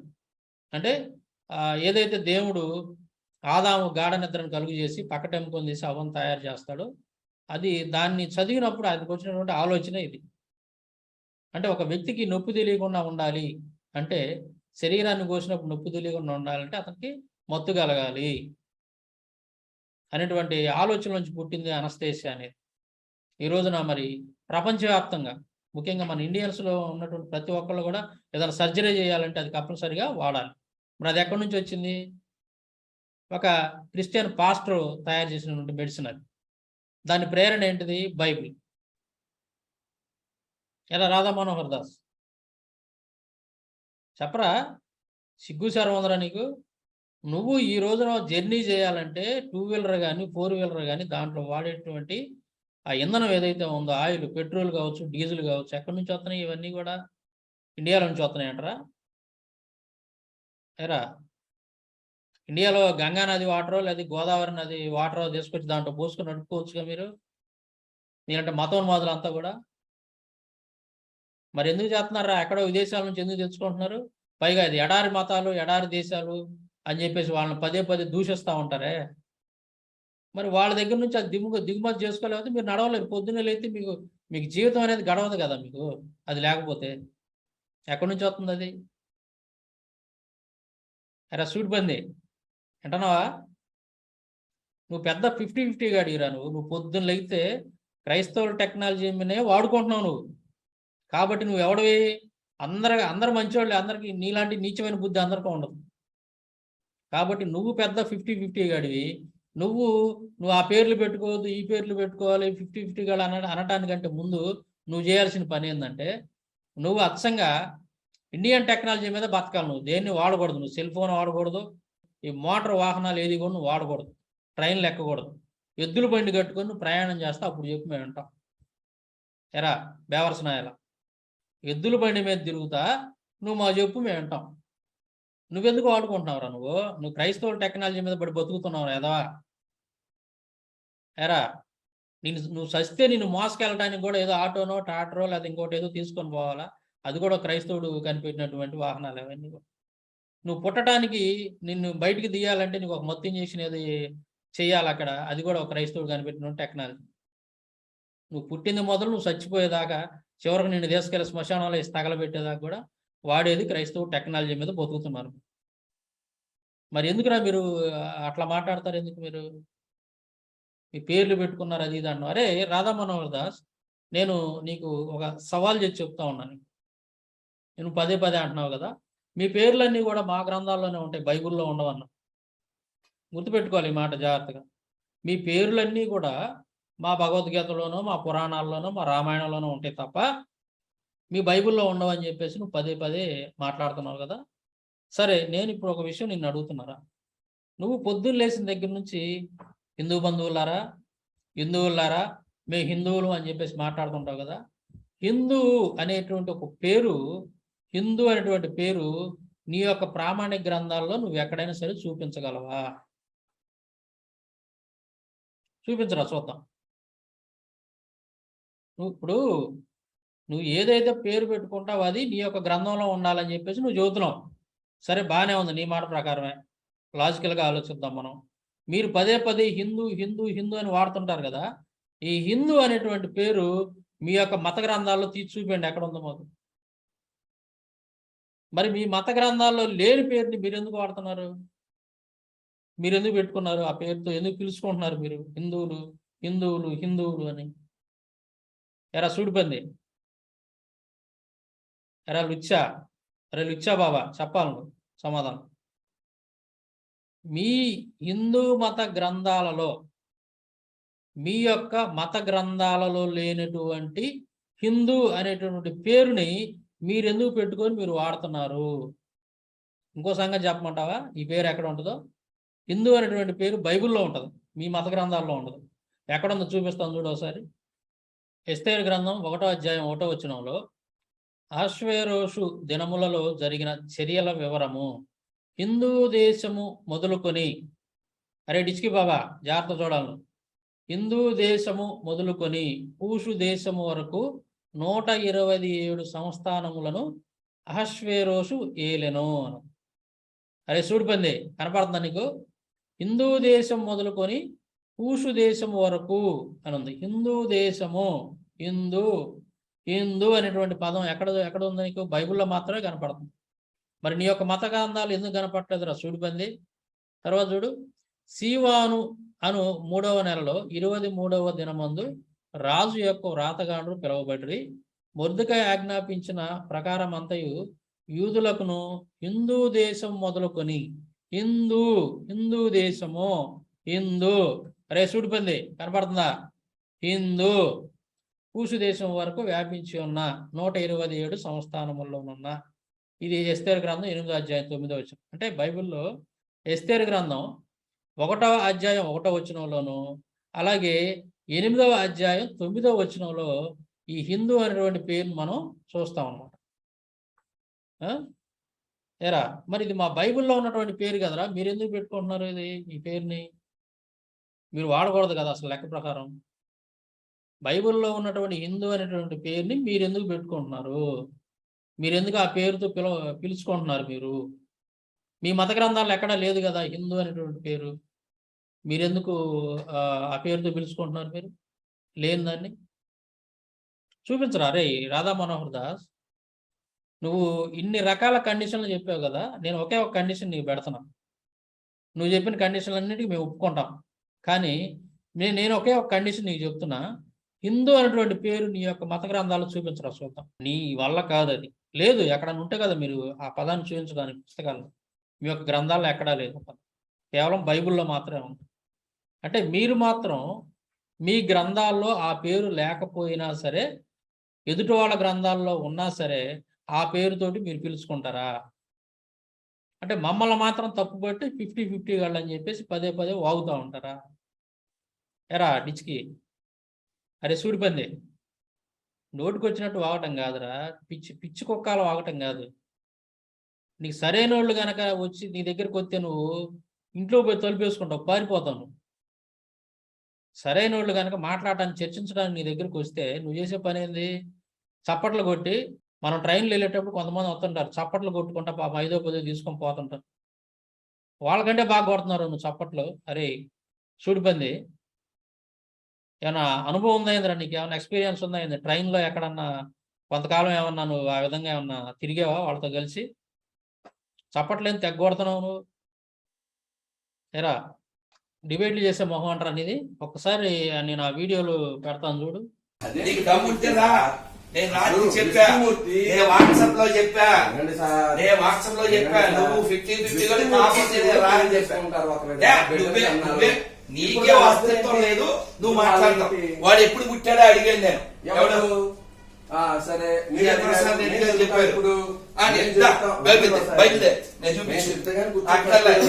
చెప్పారు. చెప్పండి సార్ ఒక మాట. ఈయన బ్రాహ్మణుడు కాదు, తినుకుల ప్రకారంగా నువ్వు సర్టిఫికేట్ లో క్రైస్తవుడు అయితే రా, లేకపోతే 50-50 ఓ పని చేయండి, మీరు భగవద్గీతలో చూడండి సార్. తలుపులు మీకు కాదు, ఇది అద్దె ఇల్లు. వారేదో పెద్ద మనసు చేసిన ఆతిథ్యం ఇచ్చారు, తలుపులు పగల కొట్టకండి. మీ ఆవేశాన్ని చూపించి అది ధర్మం అని చెప్పి ప్రచారం చేయకండి. ఈ కుటుంబంలో ఉన్న వాళ్ళందరికీ వందనాలు. ప్రేమతో పెద్దల్ని స్వీకరించాలి. అసహనం ఏదైతే ఉందో ఆ అసహనాన్ని జాగ్రత్త మీరు పాటించకండి దయచేసి. పెద్దలకి మరి నాకు ఇప్పుడు సమయం అవుతుంది, ఏదో దమ్ము దుమ్ము అని చెప్పి ఇవాళ సండే కదా, ఆ దమ్ములు తినకుండా బతకరు. నేను జగన్నాథ్ స్వామి ప్రసాదం పెడుతున్నాను, అయిపోయా గొర్రె చచ్చిపోయా. ఎందుకు కంగారు?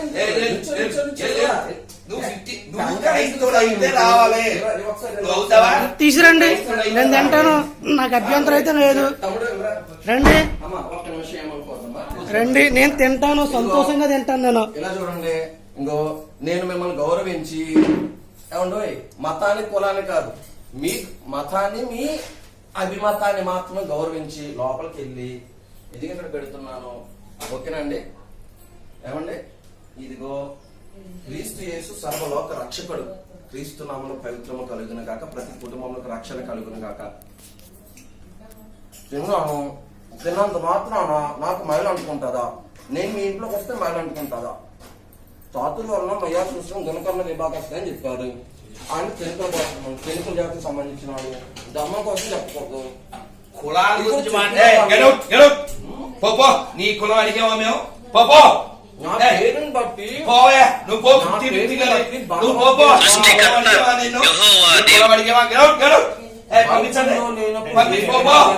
నువ్వు పోవయ్యా. 50-50 గడివి లేదు, సైలెంట్ గా సంసారం చేసుకుని నీకెందుగా? 50-50 గడివి పోపో. అది అడగ తిన్న బయలులో తీసుకొచ్చి నీ కులం అడిగావా మేము? నీ కులం అడిగా ఇది Shut మాట్లాడే up! మాట్లాడి అది నోరు సాక్షి నాకు ఉంది. నువ్వు మా ఇంటికి వచ్చి ఏంటి మాట్లాడి నేను అనలేదు.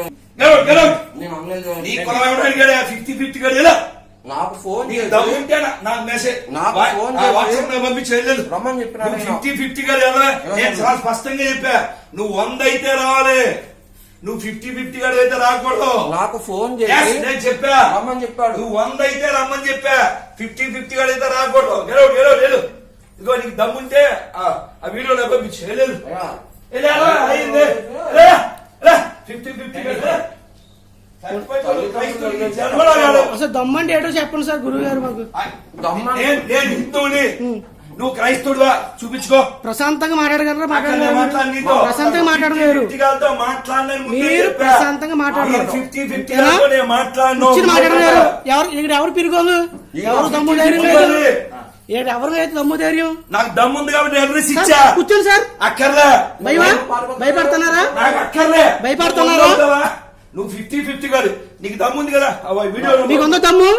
మీకు ఉందా సార్? నాకు ఉంది కాబట్టి కూర్చోండి సార్. పిలిచా. కూర్చోండి సార్. ఉంది కాబట్టి పిలిచా సార్, కూర్చోండి సార్. అడ్రస్ ఇచ్చింది నేను ఏ, కూర్చోండి. అక్కర్లే నువ్వు 100 అవుతారా 100 అంటే దేనికి? 50-50 50-50 అంటే 100 వివరించకపోండి సార్. నువ్వు రా 50-50 అంటే 100 అంటే రాజ్యాంగబద్ధంగా 100 అయితే రా మీరు కూర్చోండి సార్. చెప్పండి క్రైస్తవుడు కాగలవా? చెప్పండి. భగవద్గీత రాజ్యాంగంలో భగవద్గీత గురించి పేరు మార్చుకోమని మాట్లాడద్దని చెప్పండి.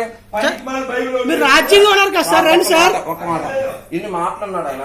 నేను ఒక్కసారి ఇన్ని మాటలు తిట్టాను కానీ భగవద్గీత అనలేదు. నేను నా సంస్కారం నా యేసు ప్రభు నేర్పం పద్ధతి ఆయనటి ఈయన పేరుండే భగవద్గీతలోనే పనికిమాలిన బైబిల్లో ఉండదు జన్మలో కాలేడు మీకు తెలుసా భగవద్గీత తల్లి తండ్రి ఎవరికైనా తెలుసు భగవద్గీతలో ఉన్నది అంటున్నారు కదా. అర్జున్ నా పేరు అర్జున్ అంటే అస్తిత్వం మీకు తెలుసా? తల్లి ఎవరో తండ్రి ఎవరో? కుంతి ఎవరెవరితో కలిస్తే నా పేరు వచ్చిందో మీకు తెలుసా? ఈయన పేరు కాదు, ఈయనకో పేరు కూడా పెట్టాడు అడకదీన బైబిల్ మళ్ళీ చెప్తా అడకదీన బైబిల్ అందుకే సార్ ఇంకొక చిన్న మాట అర్జున్ అనే పేరు చెప్పాడు కదా. మరి ఇప్పుడు ఏమన్నారండి? ఇప్పుడు మిమ్మల్ని ఏమన్నావా? మరి ఆయన ఏమన్నారు? పేరు పడుకుంటే అందరూ పడుకుంటారా? 50-50 కలిపే. 50-50 కలిపే. గురువు గారు ప్రశాంత్ కూర్చొని మాట్లాడరా? 50-50 కలిపే. మాట్లాడదాం. అంటే మీకు లేదు. నాకు అక్కర్లే. మీరు అందకన్నా అర్జున్ గారితో పిలిచా. ఉన్నదా? అడ్రస్ నాది. కూర్చోండి ఒకసారి. నేను అస్తిత్వం 50-50 కలిపే. కూర్చొని మాట్లాడగలరా? గట్స్ ఉన్నాయి మీకు? కూర్చోండి సార్. అయ్యో ఎందుకు? అర్జున్ అన్నప్పుడు అర్జున్ పేరు మీరు అడిగినప్పుడు ఆయన అస్తిత్వం చెప్పుకోండి. నేను ఏయ్, సీను, నన్ను పంపించు. 50-50 కలిపే. పోతామండి. ఆయన కేవలం ఆయన రమ్మంటేనే వచ్చాం తప్ప మేముగా రాలేదు. ఇంకొక చిన్న మాట ఏంటి? నా పేరు చక్రవర్తి. చక్రవర్తి నేను వాయిస్ మెసేజ్ చాలా స్పష్టంగా చెప్పా. పెట్టారు. మీరు రాజ్యాంగబద్ధంగా క్రైస్తవులు అసలు నెంబర్ ఎందుకు బ్లాక్ చేస్తారు సార్? మీరు నెంబర్ బ్లాక్ చేసిన పని ఏంటి? దమ్ము దగ్గర ఉందా? భగవద్గీతలో పేరు మార్చుకోకుండా ఎలా చేయొచ్చు ఉందా? అమ్మా దయచేసి మీరు రోడ్డు మీద అడుక్కునే వాళ్ళన్నా తీసుకొచ్చి కూర్చొని అన్నం పెట్టాలి పంపించండి. అసహనం కలిగిన వాట్సాప్ డైరీగా మీరు మాకు రెప్ప ఎవరు బ్లాక్ చేస్తారు? ఫోన్ చేస్తే బ్లాక్ చేస్తారు, తిడతారు. ఇప్పుడు కూడా చెప్తా బైబిల్ కూర్చో బుక్కు. మేమేనా మిమ్మల్ని ఒక్క మాట నిన్నన్నారా గ్రంథం ఏమో అన్నావా? గ్రంథం ఏమని అన్నావా? గ్రంథాన్ని ఏమని అన్నావా? నా పేరు చూపించు. చక్రవర్తి పేరు చూపించి మీ గ్రంథంలో చూపించండి. ఏం చేస్తావు చెప్పు. నీ పేరు చూపిస్తా. ఏం చేస్తావు చెప్పు. మీరు ప్రశాంతం కూర్చొని భగవద్గీత తీయండి. పేరు చూపిస్తా. తీయండి సార్. ఫస్ట్ కూర్చొని భగవద్గీత తీయండి. క్రైస్తవుడు అయితేరా నీ పేరు చూపిస్తే ఏం చేస్తావు చెప్పు. అన్ని ఏం చేస్తావు చెప్పు. అన్ని ఉన్నాకు అణిగిమణి ఉంటదంట. అన్ని మనుగులు నాకు అణిగిమణి ఉంటదంట. ఏమి లేనాకు ఎగిరెగిరి పడుతుందంట. ఎంతవాళ్ళ మీదకి ఎగిరి వస్తాం. 50-50 గారి మీదకి ఎగిరి వస్తాం. ఇక్కడ ఎవరు 50-50? నువ్వు 50-50 ఎవరు 50-50? చిన్నజీఆర్ స్వామి గారు ఆశీర్వాదమైన పొందుకున్నాడు. చిన్నజీఆర్ స్వామి గారు ఒక వీడియో అన్నారు, హిందూ అంటే అర్థం వెధవ, కఫీర్ దొంగ హిందూ అంటే అర్థము అని చెప్పి అన్నారు. ఈ సత్యం మరి ఆ చిన్న జిఆర్ స్వామి గారిని చిన్న తిడతాడా? చెప్పారు. చిన్న జిఆర్ స్వామి గారు చెప్పారు సార్. ఇతను క్రైస్తవుడు కాగలడా? హిందూ అంటే అర్థం ఏంటో. ఇతను క్రైస్తవుడు కాగలడా? ఎలా నువ్వు 50-50 మీకు ఇదే అడ్రస్ లో ఉంటా. కూర్చోండి. రారా. మీకు దమ్ముందా? మీకు దమ్ముందా? కూర్చోండి. కూర్చోండి. నీ పేరు కూర్చోండి సార్. పేరే చూపిస్తా. నా పేరు చెప్పించండి సార్, వెళ్ళిపోతాను. నీకు దమ్ముందన్నావు కదా. నేను ఎలా మాట్లాడుతున్నాను సార్? సార్ సార్ మేమే మీకు విషయం చెప్పండి. ఇదే ఊరినది పుట్టి పెరిగా ఇక్కడే పుట్టి పెరిగా కేకలేయడం కాదు గొప్పతనం. ప్రశాంతంగా మాట్లాడగానే మీరు పెద్దవారు, మీకు మర్యాద చెప్తున్నాను నేను. మీరు రెస్పెక్ట్ ఇస్తలేదు ఏంటి? ఇది కింద చేసి కొడితే మర్యాద అంటారా? కింద చేసి కొడితే మర్యాద? కొడితే తప్పు. మా ఇల్లు మా కుర్చీ ఎలాగైనా కొడతాం. అంటే నీకెందుకు? కనీసం గౌరవం పాటించగలరు మీరు. ఎదుటి వ్యక్తి గౌరవం ఇవ్వలేరు. అంటే మీకు నేర్పింది పరధర్మాన్ని సహిస్తామంటారు చూసారా? పరమాత్మ సహనం ఇక్కడే లేదు. ఇది మతమే కాదు, ఇది మాఫియా. అవునా? నిరూపించగలరా? దమ్ముందా? ధైర్యం ఉందా? నాకు ధైర్యం ఉంది. ఏం కూర్చోండి. నాకు ధైర్యం ఉంది. కూర్చోండి. నా పేరు నా పుస్తకాల్లో ఉంది. పేరు ఇంపార్టెంటా? నువ్వు సర్టిఫికెట్ లో కూడా- నువ్వు సర్టిఫికెట్ లో కూడా పేరు ఉంది కదా, పేరా? పేరు ఉంది కదా. ఆ. మరి పేరు ప్రకారంగా ప్రశాంతంగా ఉన్నాడు ఈయన. కృష్ణ అంటే నలుపుని అర్థం. కృష్ణ అంటే నలుపుని అర్థం. రాధా మనోహర్ దాసు. రాధా ఎవరి పేరు? స్త్రీలింగం. రాధా స్త్రీలింగం. మరి ఎందుకు పెట్టారు? ఎక్కడ బైబిల్లో ఉందా? ఆ, నేను చెప్తాను. బగడా బైబిల్లో ఉందా? చూడండి. బగడా బైబిల్లో రాధా ఉందా?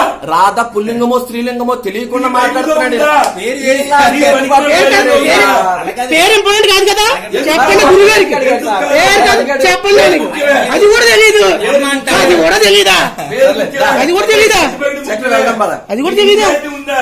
వెళ్దాం పద. మీకు నిజాయితీ ఉందా? నిజంగా మీకు ఉందా? ఉందా మీకు? నా ముందే నిజాయితీ ఉంది. రోడ్డు మీద పోయే ముసలి వాళ్ళైనా తీసుకొచ్చి అన్నం పెట్టండి తప్ప పుణ్యం వస్తుంది. ఇలాంటి వాళ్ళని తీసుకురాకండి. డబ్బు కోసం బ్రతికే వాళ్ళు. 50-50 బెంగాల్స్ మీరు దేశం బాగా దమ్ము ధైర్యం లేదు. గట్స్ కోసం మీరు మాట్లాడతారు. మీరు రక్షణ ఇవ్వకపోతే మీరు నరకానికి వెళ్తారు. దమ్ము ధైర్యం లేని వ్యక్తి. రక్షణ ఇవ్వకపోతే నరకానికి వెళ్తారు. ఆ విషయం కూడా తెలియదు. మరి ఆయన ఇంతకు ఆయన సార్ ఇంతకు ఆయన వెళ్తారు. ఒక్క నిమిషం సార్, ఒక్క నిమిషం సార్ సార్ సార్ సార్ ఒక్క నిమిషం రా. మీరు ఎవరు? అక్కడ మాట ఒకసారి బ్రదర్ ఒక్క నిమిషం. నీ పేరు చెప్పరా? ఏం పూర్తి పేరు చెప్పు. శ్రీనివాస్. నీ క్యాస్ట్ ఏంటి? నా బెస్ట్ ఫ్రెండ్. నా బెస్ట్ ఫ్రెండ్. నేను తినేస్తాడు. నేను తింటాడు.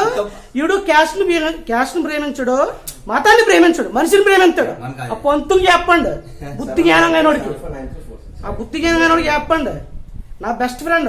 నేను ఫోన్ చేసి అరే నువ్వు అర్జెంట్ రారన్నాను. ఏంటో చెప్పి వచ్చాడు అంతే. వెంటనే వచ్చాడు. ఏటంటే జమ్మని వచ్చాడు. ఏటని అడగదు, వచ్చాడు. మనిషికి వాల్యూ ఇవ్వాలి, మనిషికి ఇవ్వాలి వాల్యూ. మతానికి కులానికి కాదండి. చెప్పండి అని బంధువుకి. ఆ మాట ఇంకేం లేదు.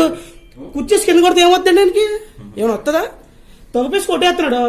హౌస్ అయింది కాదు, హౌస్ అయింది కాదు, ఉన్న స్థానం అయింది కాదు, ప్లేస్ అయింది కాదు, తెలీదు. సార్ వదిలే చక్రి. అది చూసావు కదా నువ్వు. ఆ రాజమండ్రిలో ఎక్కడికి వెళ్ళినప్పుడు అక్కడికి కొంతమంది క్రైస్తవులు వచ్చారు.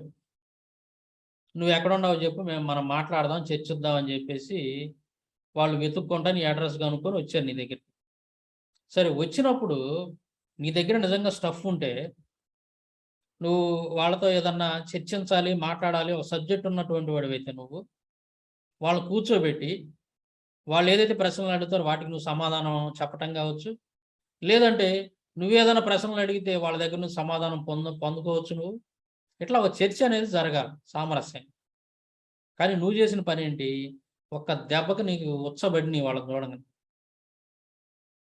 ఒక్క దెబ్బకి ఏం జరిగిందిరా? ఉచ్చ పోసుకున్నావు, పంచలో గోచలో ఉచ్చ పోసుకున్నావు. ఒక్క దెబ్బకి ఉచ్చ పోసుకొని ఏం చేసావు? పరిగెత్తుకుంటా ఇంట్లో పోయి తలుపేసుకున్నావు. తలుపులు అరే చూడిపోయింది. నాదో ప్రశ్న, అసలు కుర్చీలన్నీ పగల కొడుతున్నావు, తలుపులన్నీ దమా పగల కొడుతున్నావు అంటే ఏంటి? నీ బాబు గారు సొమ్ము అనుకున్నావు యారు? అది ఏమన్నా ఆ రకంగా ఎత్తి నూతున్నావు ఏంది? కేకలేస్తున్నావు, ఎట్టబడితే అట్ట మాట. నువ్వు సాధువా లేకపోతే వీధి రౌడీరా నువ్వు? అసలు నీ బిహేవియర్ ఏంటి అలా ఉంది? కాదురా, ఏదో బజార్లో తిరిగాడు బజార్ రౌడీలాగా నీ ప్రవర్తన, నీ మాటలు, నువ్వు చప్పట్లు కొట్టడాలు, ఇంట్లో పోయి తలుపు వేసుకోవటాలు. అవసరమరా నీకు ఇవన్నీ? అవసరం అంటారా నీకు?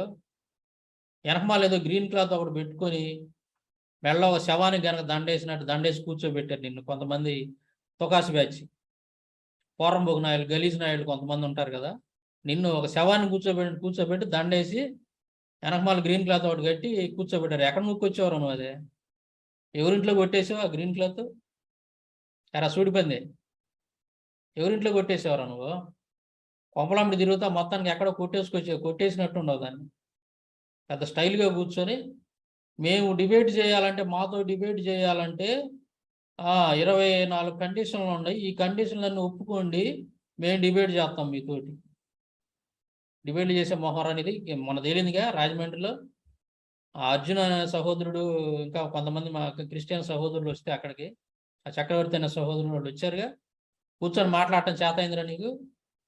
సిగ్గు శరం ఉందరా నీకు? మళ్ళీ వీడియో ఒకటి పెట్టి మీరు మాతో డిబేట్లకు రండి అది ఇది అని మాట్లాడుతున్నావు కాదురా, సిగ్గు శరం ఉందంటారు నీకు?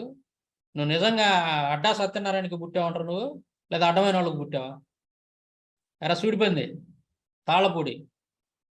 తాళపూడిలో అడ్డా సత్యనారాయణకి పుట్టావా, లేకపోతే అడ్డమైన వాళ్ళకి పుట్టావరా నువ్వు?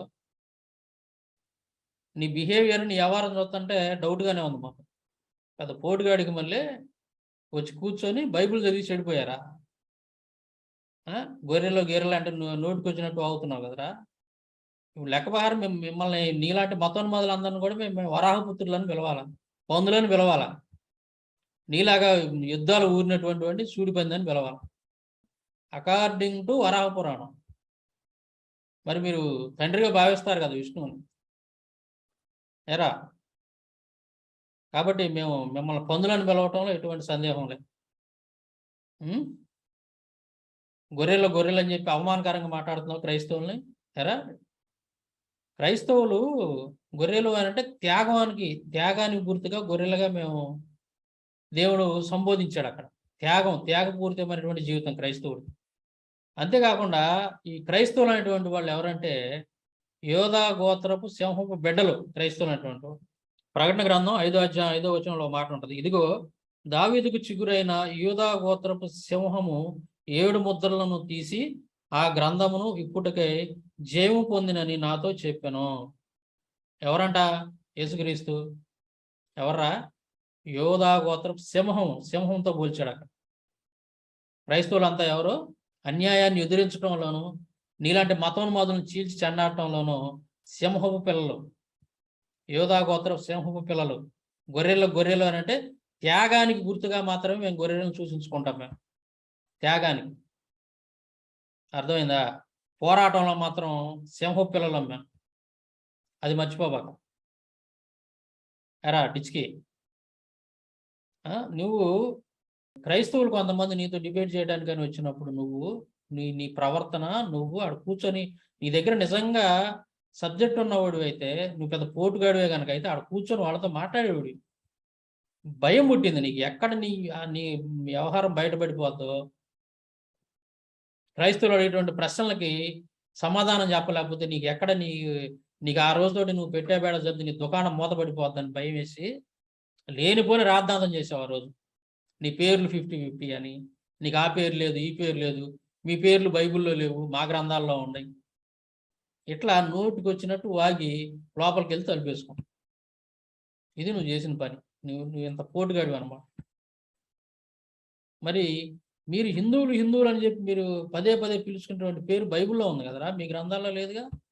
మీరు ఆ పేరు పిలుచుకోబాకండి, అసలు వదిలేసేయండి. ఎరా డిస్కీగా, నీకే చెబుతుందా? నీది ఒక బతుకంటారా? ఈ దేశస్తుల్ని మతం పేరుతో, వ్యాపారం పేరుతో చంపిన వాళ్ళని హంతకులని అంగీకరించగలరా? వాళ్ళు మీ బంధువులు అనుకునే బాడ్కోస్ మాకొద్దు. ఓకే, బ్రిటిషోడు దొంగ, వాడిని సపోర్ట్ చేసేవాడు లంగా. ఓకే, ఈ దేశంలో మతం పేరుతోటి చంపేసేటువంటి వాళ్ళని దొంగలుగా మీరు భావించగలరా? ఎవర్రా చంపింది? మతం పేరుతోటి జనాలను చంపినటువంటి వాళ్ళు ఎవర్రా ఈ దేశంలో? నేను ఇందాక ఎవిడెన్స్ చూపించా కదరా. ఏంటి? సతీసాగం ఉన్నటువంటి మీ యొక్క మతంలో ఉన్నటువంటి పేరుతోనేగా. సతీసాగం అనేది ఎక్కడ మతానికి సంబంధించిందే కదా. గరుడ పురాణంలో చెప్తాడు, విష్ణువే స్వయంగా చెప్తాడు అనమాట గరుత్మంతుడితో, సతీసాగమనం చేయాలి స్త్రీలు అని చెప్పి. ఉం? అంటే ఏంది, భర్త చనిపోయిన తర్వాత బతికున్నటువంటి భార్యను కూడా తీసుకెళ్లి చితులు వేసి తగలబెట్టేశారు. అదేవిధంగా నరబలి అనేటువంటిది చాలా చోట్ల నేను గతంలో కూడా నేను చాలా ఎవిడెన్స్ చూపించాను. బ్రహ్మవర్త పురాణం, కాళికా పురాణం ఇలాంటి వాటిలో పదే పదే నరబలి అనేది ఇవ్వాలి అని మీ కాళికా విగ్రహాల ముందు, అలాగే మీ యొక్క దేవతల విగ్రహాలు, అమ్మవారి విగ్రహాల ముందు అని చెప్పేసి మీరు ఏం చేశారంటే కొంతమంది మనుషుల్ని నరబలులు ఇచ్చేశారు, చంపేశారు. అంటే మతం పేరుతోటి చాలా దారుణంగా నరికి చంపేశారు, బలిచ్చేశారు. ఈ ఆచారం ఎక్కడ ఉంది? ఈ పని చేసినటువంటి వాళ్ళు ఎవరు? మీరే కదా, మనువాదులేగా. మనువాదులంతా మరి దొంగలేగా. ఎరా మనువాది దొంగ, వాళ్ళని సపోర్ట్ చేసేవాడు ఒక పెద్ద లంగా. అర్థమైందా? ఇప్పుడు ఇంకో విషయం రా, గాంధీ గారిని చంపినటువంటి వాళ్ళు ఎవర్రా? గాంధీని, స్వాతంత్ర సమరయోధుడు గాంధీని దారుణంగా చంపేశారుగా. ఎవరు? బ్రిటిష్ వాళ్ళు చంపారా? ఎరా ఇచ్కి బాబా సూడిపంది చెప్పాలా? గాంధీ గారిని చంపినటువంటి వాడు ఎవడో, వాడు ఏ మతానికి చెందినటువంటి వాడు చెప్పరా? అరే సూడిపంది, మీ దేవుడు పుట్టాడు అన్నాను పురావస్తు ఆధారాలు చూపించగలరా? మీరు ఎన్నో ఏళ్ళుగా మాతో డిబేట్ చేయాలని మీరు అడుగుతున్నారు. ఇక్కడ మనవాడు అడుక్కుంటున్నారని రాశాడు. ఓకే, మీరు ఎన్నో ఏళ్ళుగా మాతో డిబేట్ చేయాలని అడుక్కుంటున్నారు కాబట్టి మేము ఒప్పుకుని మీతో డిబేట్కి వస్తున్నాం. ఓకే, మీ డిజైర్. ఓకే, ఏంట్రా కామెడీ చేస్తున్నావు సూడిపంది? మీ దేవుడికి పురావస్తు ఆధారాలు చూపించగలరా?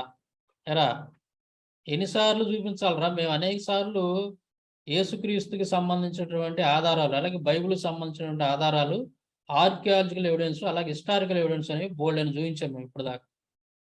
ఎన్ని ఎవిడెన్స్ చూపించాము. మరి మీరు ఎప్పుడైనా సరే పర్టికులర్గా నువ్వు అరే సూడిపంది ఎక్కడైనా సరే ఇదిగో మా దేవుడికి సంబంధించినటువంటి పురావస్తు ఆధారాలు పలానా చోట ఉన్నాయి అని చెప్పేసి మీరు ఎక్కడైనా సరే ఎప్పుడైనా సరే చూపించారా? ఒక్క చిన్న ఎవిడెన్స్ అన్నా ఉందా? ఎరా మీ దేవుడికి సంబంధించినటువంటి పురావస్తు ఆధారాలు మీరు ఎప్పుడైనా చూపించారా? మీరెందుకు చూపెట్టలేదురా? మేము అనేక సార్లు, ఒకసారి కాదు దాదాపు ఒక 20-30 సార్లు చూపించుంటాను ఆ వీడియోస్లో బైబిల్కి సంబంధించినటువంటి పురావస్తు ఆధారం. మరి మీరెందుకు ఒకటన్నా చూపించలేకపోయారు? అంటే మీకు లేవు కాబట్టి. సిగ్గు శరం లేకుండా ఈ ప్రశ్న నువ్వు అడుగుతున్నావంటే, అరే సూడిపంది, ఈ ప్రశ్న నీ చేత అడిగించినటువంటి సన్నాసులకు కూడా చెప్పు. నేను ఇదే చెబుతాను. నీ చేత ఈ ప్రశ్న అడిగించినటువంటి సన్నాసులకు కూడా నేను చెప్పేది ఏంటంటే, మీ దగ్గర నిజంగా పురావస్తు ఆధారాలు ఉంటే ముందు చూపించి అప్పుడు మాట్లాడండి ఎదుట. మీకు సిగ్గు శరం ఏమీ లేదని నాకు అర్థమైపోతాం. మీరు ఓకే, మా గ్రంథాల గురించి నిరూపించుకోవాల్సిన అవసరం లేదు. ఎందుకని మా గ్రంథాల్లో దేవుళ్ళని నమ్మకపోతే నరకానికి వెళ్తారని నాకు ఎక్కడ ఊళ్ళ మీదకి వెళ్ళి బెదిరించమని చెప్పలే. కాబట్టి మీరు నమ్మకపోయినా పర్వాలేదు, మీరు నమ్మకపోయినా పర్లేదని మీరు చెప్పగలరా? చెప్తే పడుకుంటాయి మీ మతాల్లో. నన్ను నమ్మకపోతే నరకానికి పోతారు అని చెప్పేసి మీ దేవుళ్ళు చెప్పలేదా? అరే సూడిపంది, ఎప్పుడైనా చదివేవరా నువ్వు? మీ పుస్తకాలు అసలు ఏమేమి ఉన్నాయో తెలుసా నీకు? పొద్దున్న లేస్తే భగవద్గీత ఒకటి సంకలో పెట్టుకుని తిరగటం కాదురా. భగవద్గీత మాత్రమే కాకుండా ఇంకా ఏమేమి గ్రంథాలు ఉన్నాయి మీరు? వేదాలు, ఉపనిషత్తులు, బ్రాహ్మణాలు, శ్రౌత సూత్రాలు, సులభ సూత్రాలు, ధర్మ సూత్రాలు, ధర్మశాస్త్రాలు, పురాణాలు. మరి ఇవన్నీ కూడా ఎప్పుడైనా చదివేవు నువ్వు అసలు? రామాయణం, మహాభారతం, భాగవతం ఇట్లాంటివన్నీ కూడా నువ్వు ఎప్పుడైనా చదివావా? చదవు, నీకు అవసరం లేదు కదా. నువ్వు అరే సూడిపంది, రాత్రి అయిందంటే ఫోన్ ఒకటి దగ్గర పెట్టుకొని ఈ ఆడపిల్లలందరూ నువ్వు పోయిన కాడల్లో కొంతమంది అమ్మాయిలు, టీనేజ్ అమ్మాయిలు నెంబర్లు తీసి దగ్గర పెట్టుకుంటావు కదా. వాట్సాప్లో చాటింగ్లు, మీటింగ్లు, ఫోన్లో ఒకటే ఏకలో పక్కపక్కలు. నేను నీతో 100 మందిని కనాలని ఉంది, నువ్వు నాతో ఎంతమందిని కంటావు? నువ్వు బాగా గుడ్డు మాంసం, పంది మాంసం ముందేసుకొని తిను, అసలు నువ్వు చాలా సన్నంగా బక్క చిక్కుండావు, బాగా లావుగా ఉండాలా, నాలాగా సూడిపందిలాగా ఉండాలా. నువ్వు నాలాగా సూడి పందిలాగా ఉండాలంటే ఇది పలానా మాంసం తెచ్చుకొని తిను, గొర్రె మాంసం తిను, పంది మాంసం తిను, రాముడు కనుక పంది మాంసం తిన్నట్టుగా తిని బాగా ఊరితే అప్పుడు నాకు చూడటానికి చాలా బాగుంటావు నువ్వు. అప్పుడు మన ఇద్దరం కలిసి 100 మంది పిల్లల్ని కానొచ్చు. ఇట్టాటి పోసుకోలే వ్యవహారాలు తప్పితే నీకు ఫోన్లో ఏ రోజన్నా సరే మీ గ్రంథాలు తీసి నువ్వు చదివావా? అరే డిచ్కి బాబా, చదివా అంటారు నువ్వు? ఒకసారి నువ్వు అన్న మాటలు నేను వినిపిస్తా చూడరా. నువ్వు ఎట్టాటి పోసుకోలే వ్యవహారాలు నవ్వుతావు. రేత్రి 12 దాటిందంటే నువ్వు ఫోను నువ్వు చాలా బిజీగా ఉంటావు నువ్వు. అదే అమ్మాయిలతోటి, టీనేజర్స్ తోటి. నీ వ్యవహారం ఏందో ఒకసారి చూపిస్తా చూడు. ఇచ్చి చెరగెత్తే డిచ్కి డిచ్కి డిచ్కి అయ్యి బాబు, మీరు ఇంత స్వీట్ గా మళ్ళీ చెప్తున్నారా? అన్నీ వస్తాయి. నువ్వేంటన్నా, నువ్వు మనుషుల్ని ఒకరినే తింటావా? అన్నం తినవా అసలు? ఎవరిని? నువ్వు మనుషుల్నే తింటావా? అన్నం తినవా? అంతలాగా ఉన్నావు. నేనా లాను? అదే చెప్పేది దాని అర్థం, సెల్చిన్ ఆ ఫోటో అసలు నీదేనా? ఇంకా మీరు అలా అంటే ఏమంటాను చెప్పండి. మరి కదా తినాలి నాన్న, తినాలి. ఓకే, అంటే తింటాను కానీ ఇక్కడ తినను. తినాల్సినప్పుడు తినాలి, అంటే రాత్రి తినకూడదు, పగలు తినాలి. తినాల్సినంత తినాలి, తినాల్సినప్పుడు తినాలి. ఓకే, పెద్దలు చెప్పింది తినాలి. ఓకే, లేక నలుగురిని కనాలి. మరి మీరు కన్నారా? కనాలంటే ఒకరే కనలేదు కదా నాన్న, ఆ తోడు ఉండాలా వద్దా? మీకా? మరి ఎవరికైనా ఓకే, ఎవరినా ఒక చేతితో చప్పట్లు వస్తాయా? లేదు. ఇది కూడా అంతే. నేను 100 మందిని కందాం అనుకుంటున్నాను. అది రెడీ? 100 మందిని వచ్చిందంత సుమారు చెప్పారు. మా పేద గురుగారు చెప్పారు. అవునా? Okay. If I can make them devotees, I'm ready to beggar 100 children. ఎక్కడున్నారు ఇప్పుడు?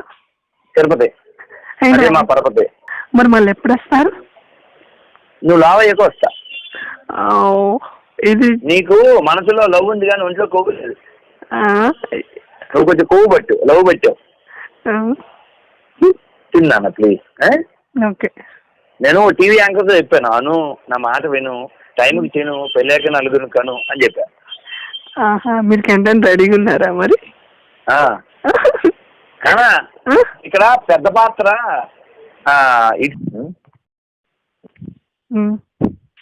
ఎందుకు ఏమన్నా యువర్ విష్.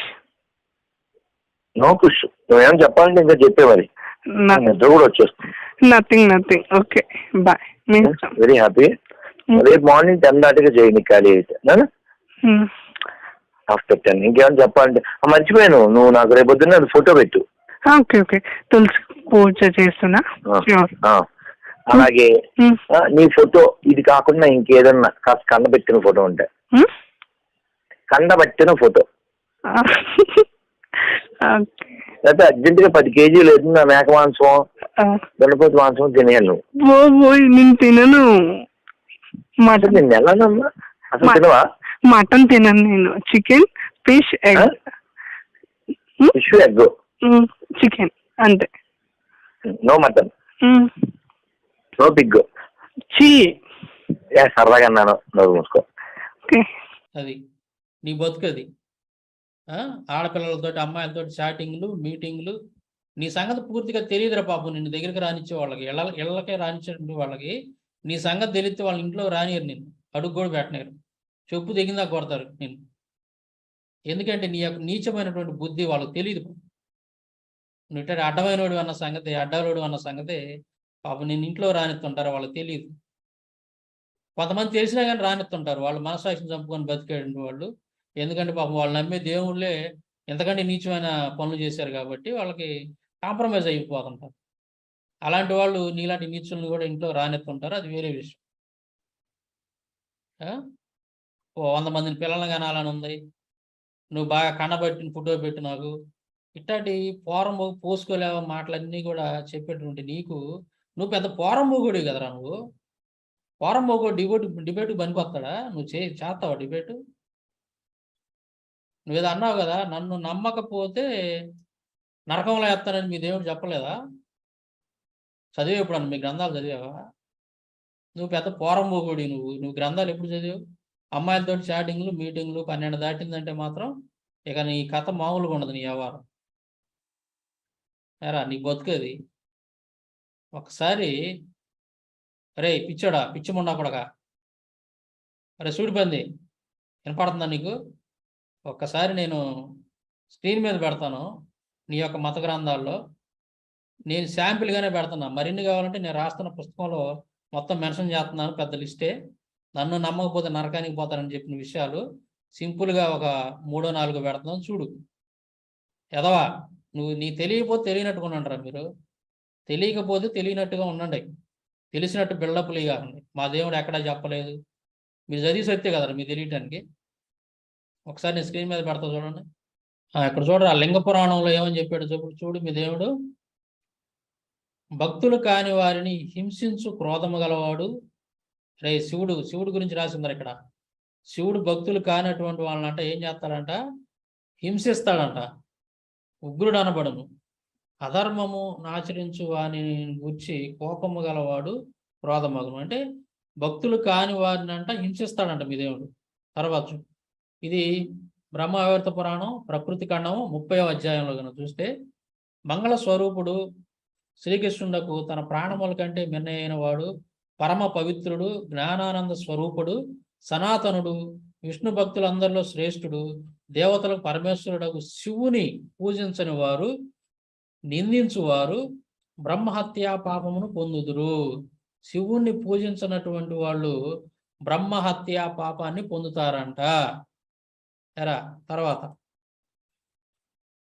ఇది బ్రహ్మవైవర్త పురాణం ప్రకృతి ఖండం 30వ అధ్యాయంలోనే, శ్రీమన్నారాయణకు సమర్పించిన నైవేద్యమును తిననివాడు, ప్రతిదినము శ్రీహరి పూజ చేయనివాడు, ప్రతిదినము శ్రీహరిని పూజించనివాడు, పవిత్రమైన శివలింగమును పూజించనివాడు బ్రహ్మహత్యా ఫలితమును పొందును. పైవన్నీయు అతిదేశికములైన బ్రహ్మహత్యలు. అంటే శివుని పూజించకపోయినా, విష్ణుడి పూజించకపోయినా, అలాగే నైవేద్యమును తినకపోయినా, మీ విష్ణువు యొక్క నైవేద్యాన్ని కనుక తినకపోయినా, ఇలాంటి వాళ్ళందరూ కూడా బ్రహ్మహత్యా పాపములను పాతకములను పొందుతారు.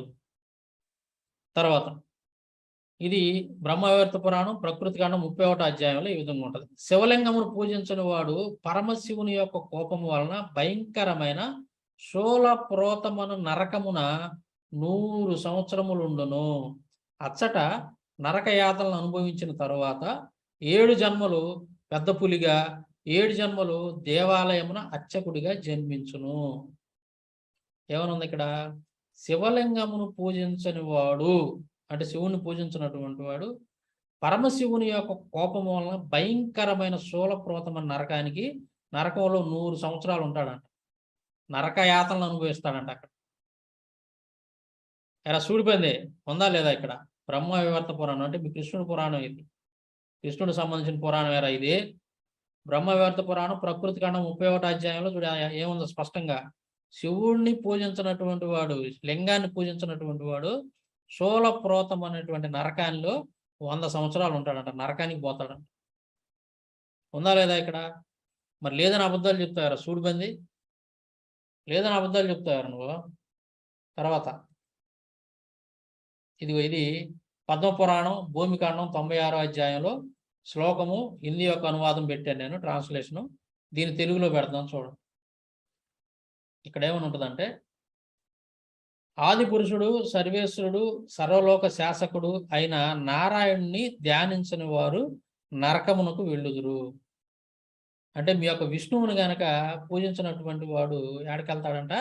నరకానికి వెళ్తాడని చెప్పేసి స్పష్టంగా ఉంది. ఇందాలేదు శివుణ్ణి పూజించిన వాళ్ళు నరకానికి పోతారు, ఇక్కడ విష్ణువుని పూజించినటువంటి వాళ్ళు నరకానికి పోతారని చెప్పి ఉంది. తర్వాత ఇక్కడ ఇది పద్మపురాణం స్వర్గఖండం 31వ అధ్యాయంలో, నాస్తికుడు పాపుల కంటే కూడా నీచుడు, అతడు ఈ ప్రపంచం ఉన్నంత వరకు నరకములో ఉండును. అంటే దేవుళ్ళని నమ్మనటువంటి నాస్తికులు కూడా ఎక్కడ ఉంటారంట? నరకంలో ఉంటారు. మమ్మల్ని నమ్మకపోయినా పర్వాలేదు అని చెప్పేసి అంటారంట. వీళ్ళ దేవుళ్ళ ఏమనరంట, వీళ్ళ దేవుళ్ళని నమ్మకపోయినా సరే వాళ్ళకి ఏమీ కాదంట. దొంగ మాటలు చెప్తున్నారు. కానీ వాళ్ళ గ్రంథంలో ఏముంది ఇక్కడ? నాస్తికులు అంటే దేవుళ్ళని నమ్మనటువంటి వాళ్ళు కూడా ఎక్కడికి వెళ్తారంట? నరకానికి వెళ్తారని చెప్పేసి ఈ ప్రపంచం ఉన్నంత వరకు అంటే శాశ్వతమైనటువంటి నరకంలోకి వెళ్ళిపోతారు ఇలా దేవుళ్ళని కనుక నమ్మకపోతే. ఇప్పుడు మీకు ఒక భయంకరమైనటువంటి విషయాన్ని చూపిస్తున్నాను చూడండి. ఇది ఉపనిషత్ దర్శనం భస్మ జాబాలోపనిషత్తు 2వ అధ్యాయంలో ఉన్నటువంటి విషయాన్ని నేను చెప్తున్నాను. భస్మ జాబాలోపనిషత్తు 2వ అధ్యాయం. ఇక్కడ ఏమని ఉంటుందంటే, భూసుండ, నా భక్తుడైన వాడు నన్ను పూజించకుండా పండుని గాని అన్నాన్ని గాని దేన్ని తినకూడదు. అలా తిన్నవాడు రేతస్సును తిన్నవాడగును. ఈ మాట ఎవరు చెబుతున్నారు? శివుడు చెబుతున్నాడు ఈ మాట స్వయంగా. అంటే నన్ను పూజించకుండా గనక అన్నాన్ని గాని పండుని గాని, కనీసం పండు కూడా శివుణ్ణి పూజించకుండా తినకూడదంట. అలా గనక ఎవడైనా తింటే రేతస్సును అంటే వీర్యాన్ని తిన్నవాడు, స్పెర్మ్ ఉంటుంది కదా, అలా తిన్నవాడు ఏమవుతాడు? స్పెర్మ్ తిన్నటువంటి రేతానిస్సు అంటే రేతస్సు అంటే వీర్యాన్ని తిన్నటువంటి వాడు అవుతాడు అని చెప్పి ఇక్కడ స్పష్టంగా ఎవరు చెబుతున్నారు? వీళ్ళ దేవుడు చెబుతున్నారు. అరే సూడిపంది, మీ దేవుడు ఏం చెప్తున్నాడు? చాలా స్పష్టంగా, మీ దేవుళ్ళకి గనక మీ దేవుళ్ళని కనుక పూజించకుండా పండు కానీ ఆహారం కానీ అన్నం కానీ ఏది తిన్నా కానీ వీర్యాన్ని తినడంతో సమానం అంటది. వీర్యాన్ని తిన్నట్టేనంట. ఇంత ఘోరంగా ఇంత దారుణంగా మీ యొక్క దేవుళ్ళు చెప్పినటువంటి విషయాల్ని మీరు దాచిపెట్టి, వాటన్నిటి కూడా బయటికి రాకుండా మీరు దాచిపెట్టి దొంగ మాటలు చెప్పి హైందవ సహోదరులను మోసం చేస్తున్నారు. సూడిపంది, అరే రాధా మనోహర్ దాస్, మరి ఈ విధంగా స్పష్టంగా మీ దేవుళ్ళని నమ్మకపోతే నరకానికి వెళ్తారని చెప్పేసి మీ విష్ణువు అలాగే మీ శివుడు వీళ్ళంతా కూడా చాలా భయంకరంగా చెప్పారు కదా. నన్ను నమ్మకపోతే నరకానికి వెళ్ళిపోతారు, మీరు నరకంలో వేసేస్తాను, ఫ్రై చేసేస్తానని మీ దేవుళ్ళు చెప్పినట్టుగా చాలా స్పష్టంగా చూపించాను నేను దాంట్లో.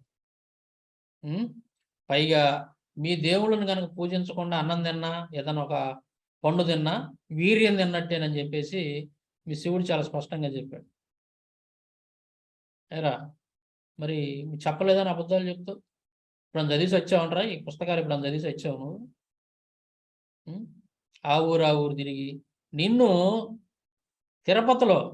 తిరుపతిలోనే ఉండనేయకుండా తన్ని తరివేశారు నేను ఆ టెంపుల్స్లో. ఇంతకుముందు వీడియోలో కూడా చూశాను. తిరుపతిలో ఉన్నటువంటి వాళ్ళు నువ్వు ఇట్లాగే మత ఉన్మాదాన్ని రెచ్చగొడతా ఉంటే, అరే ఎవడరా నువ్వు బయటికి వెళ్ళరా అని చెప్పి తన్ని తరివేశారు నేను. అంతేకాకుండా ఇస్కాన్ వాళ్ళు కూడా నిన్ను అక్కడ నువ్వు ఇట్లాంటి ఎదవ పనులు నీచమైన పనులు చేస్తుంటే నీ బుద్ధి వాళ్ళకి తెలిసి ఏం చేశారు? వాళ్ళు తన్ని తరివేశారు అక్కడ లేకుండా, ఇస్కాన్ వాళ్ళు టెంపుల్లో లేకుండా. అక్కడ తన్నేసరికి నువ్వు ఇక్కడ ఇప్పుడు ఊళ్ళు పట్టుకొని తిరుగుతా, దేశదెమ్మర్లాగా తిరుగుతా. ఎరా సరే తిరిగేవాడు ఏదో నీ బతుకేదో నువ్వు బతుకు, లేదా నీ రాముడి గురించో నీ కృష్ణుడి గురించో నీ భగవద్గీత గురించో నీ రామాయణం గురించో నీ మహాభారతం గురించో ఏదో 4 మాటలు చెప్పుకుంటా బతుకు.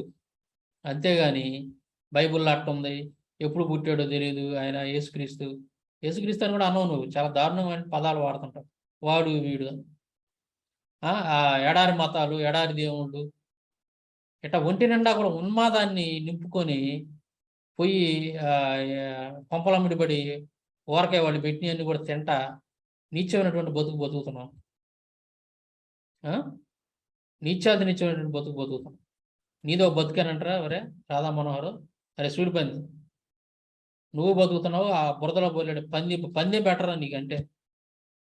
బురదలో పొల్లాడే పంది 100 రెట్లు బెటర్ నీకంటే. అది దాని పని ఏదో అది చేసుకుంటుంది పాపం. అది పెంట తిన్నా ఏం తిన్నా దాని వరకే అది. అదే బురదలో పడి పొల్లాడుతుంటుంది తప్ప ఎదుటి వాళ్ళని లాగదు బురదలో. కానీ నువ్వు చేస్తున్నటువంటి పని ఏంది? నువ్వు చెడిపోయింది కాక పక్కన వాళ్ళని కూడా చెడగొట్టడం, ఉన్మాదాన్ని, ఒక ఉగ్రవాద భావజాలాన్ని, టెర్రరిస్ట్ భావజాలాన్ని అమాయకులైనటువంటి హైందవ సహోదరుల హృదయాల్లో నింపుతున్నాను. ఆ భావజాలాన్ని అంటే టోటల్గా నువ్వు కావచ్చు, నిన్ను సపోర్ట్ చేసే నీలాంటి మతోన్మాదులు కావచ్చు, మీరు చేసినటువంటి పని ఏంటంటే ఈ దేశాన్ని నాశనం చేయాలని చెప్పేసి కంకణం కట్టుకొని కూర్చున్నారు. ఈ దేశాన్ని నాశనం చేయాలి అనేటటువంటి ఉద్దేశంతో నీలాంటి మతోన్మాదులు పనిచేస్తాం. ఇంతకుముందు కరుణాకర్ గారు కూడా ఇట్లాగే ఏంది వాడు చేసిన పని ఒక వీడియోలో మాట్లాడుతూ, ఇప్పుడు హిందుత్వం తరపున కూడా మనం కూడా ఆత్మాహుతి దళాలు తయారు చేసుకుని మన హిందువులు కాని వాళ్ళందరినీ మనం చంపేస్తే ఇప్పుడు హిందుత్వం తరపున కూడా మనం కూడా ఆత్మాహుతి దళాలు తయారు చేసుకుని మన హిందువులు కాని వాళ్ళందరినీ మనం చంపేస్తే, ఇప్పుడు హిందుత్వం తరపున కూడా మనం కూడా ఆత్మాహుతి దళాలు తయారు చేసుకుని మన హిందువులు కాని వాళ్ళందరినీ మనం చంపేస్తే, ముస్లిమ్స్ జిహాద్ అంటూ ఆన్లైన్లో చంపుతున్నారు కదా, మనం కూడా బెల్ట్ బాంబులు కట్టుకొని మన హిందువులు కూడా ఎవరైతే హిందువులు కాకుండా ఉంటారో వాళ్ళందరినీ కూడా బెల్ట్ బాంబులు పెట్టి మానవ బాంబుల్లాగా మనం తయారై వాళ్ళని చంపేద్దాం అని వాడు ఒక వీడియోలో మాట్లాడాడు గతం. అంటే మీలాంటి దుర్మార్గుల వల్ల ఈ దేశానికి చాలా పెద్ద ప్రమాదం పొంచి ఉంది.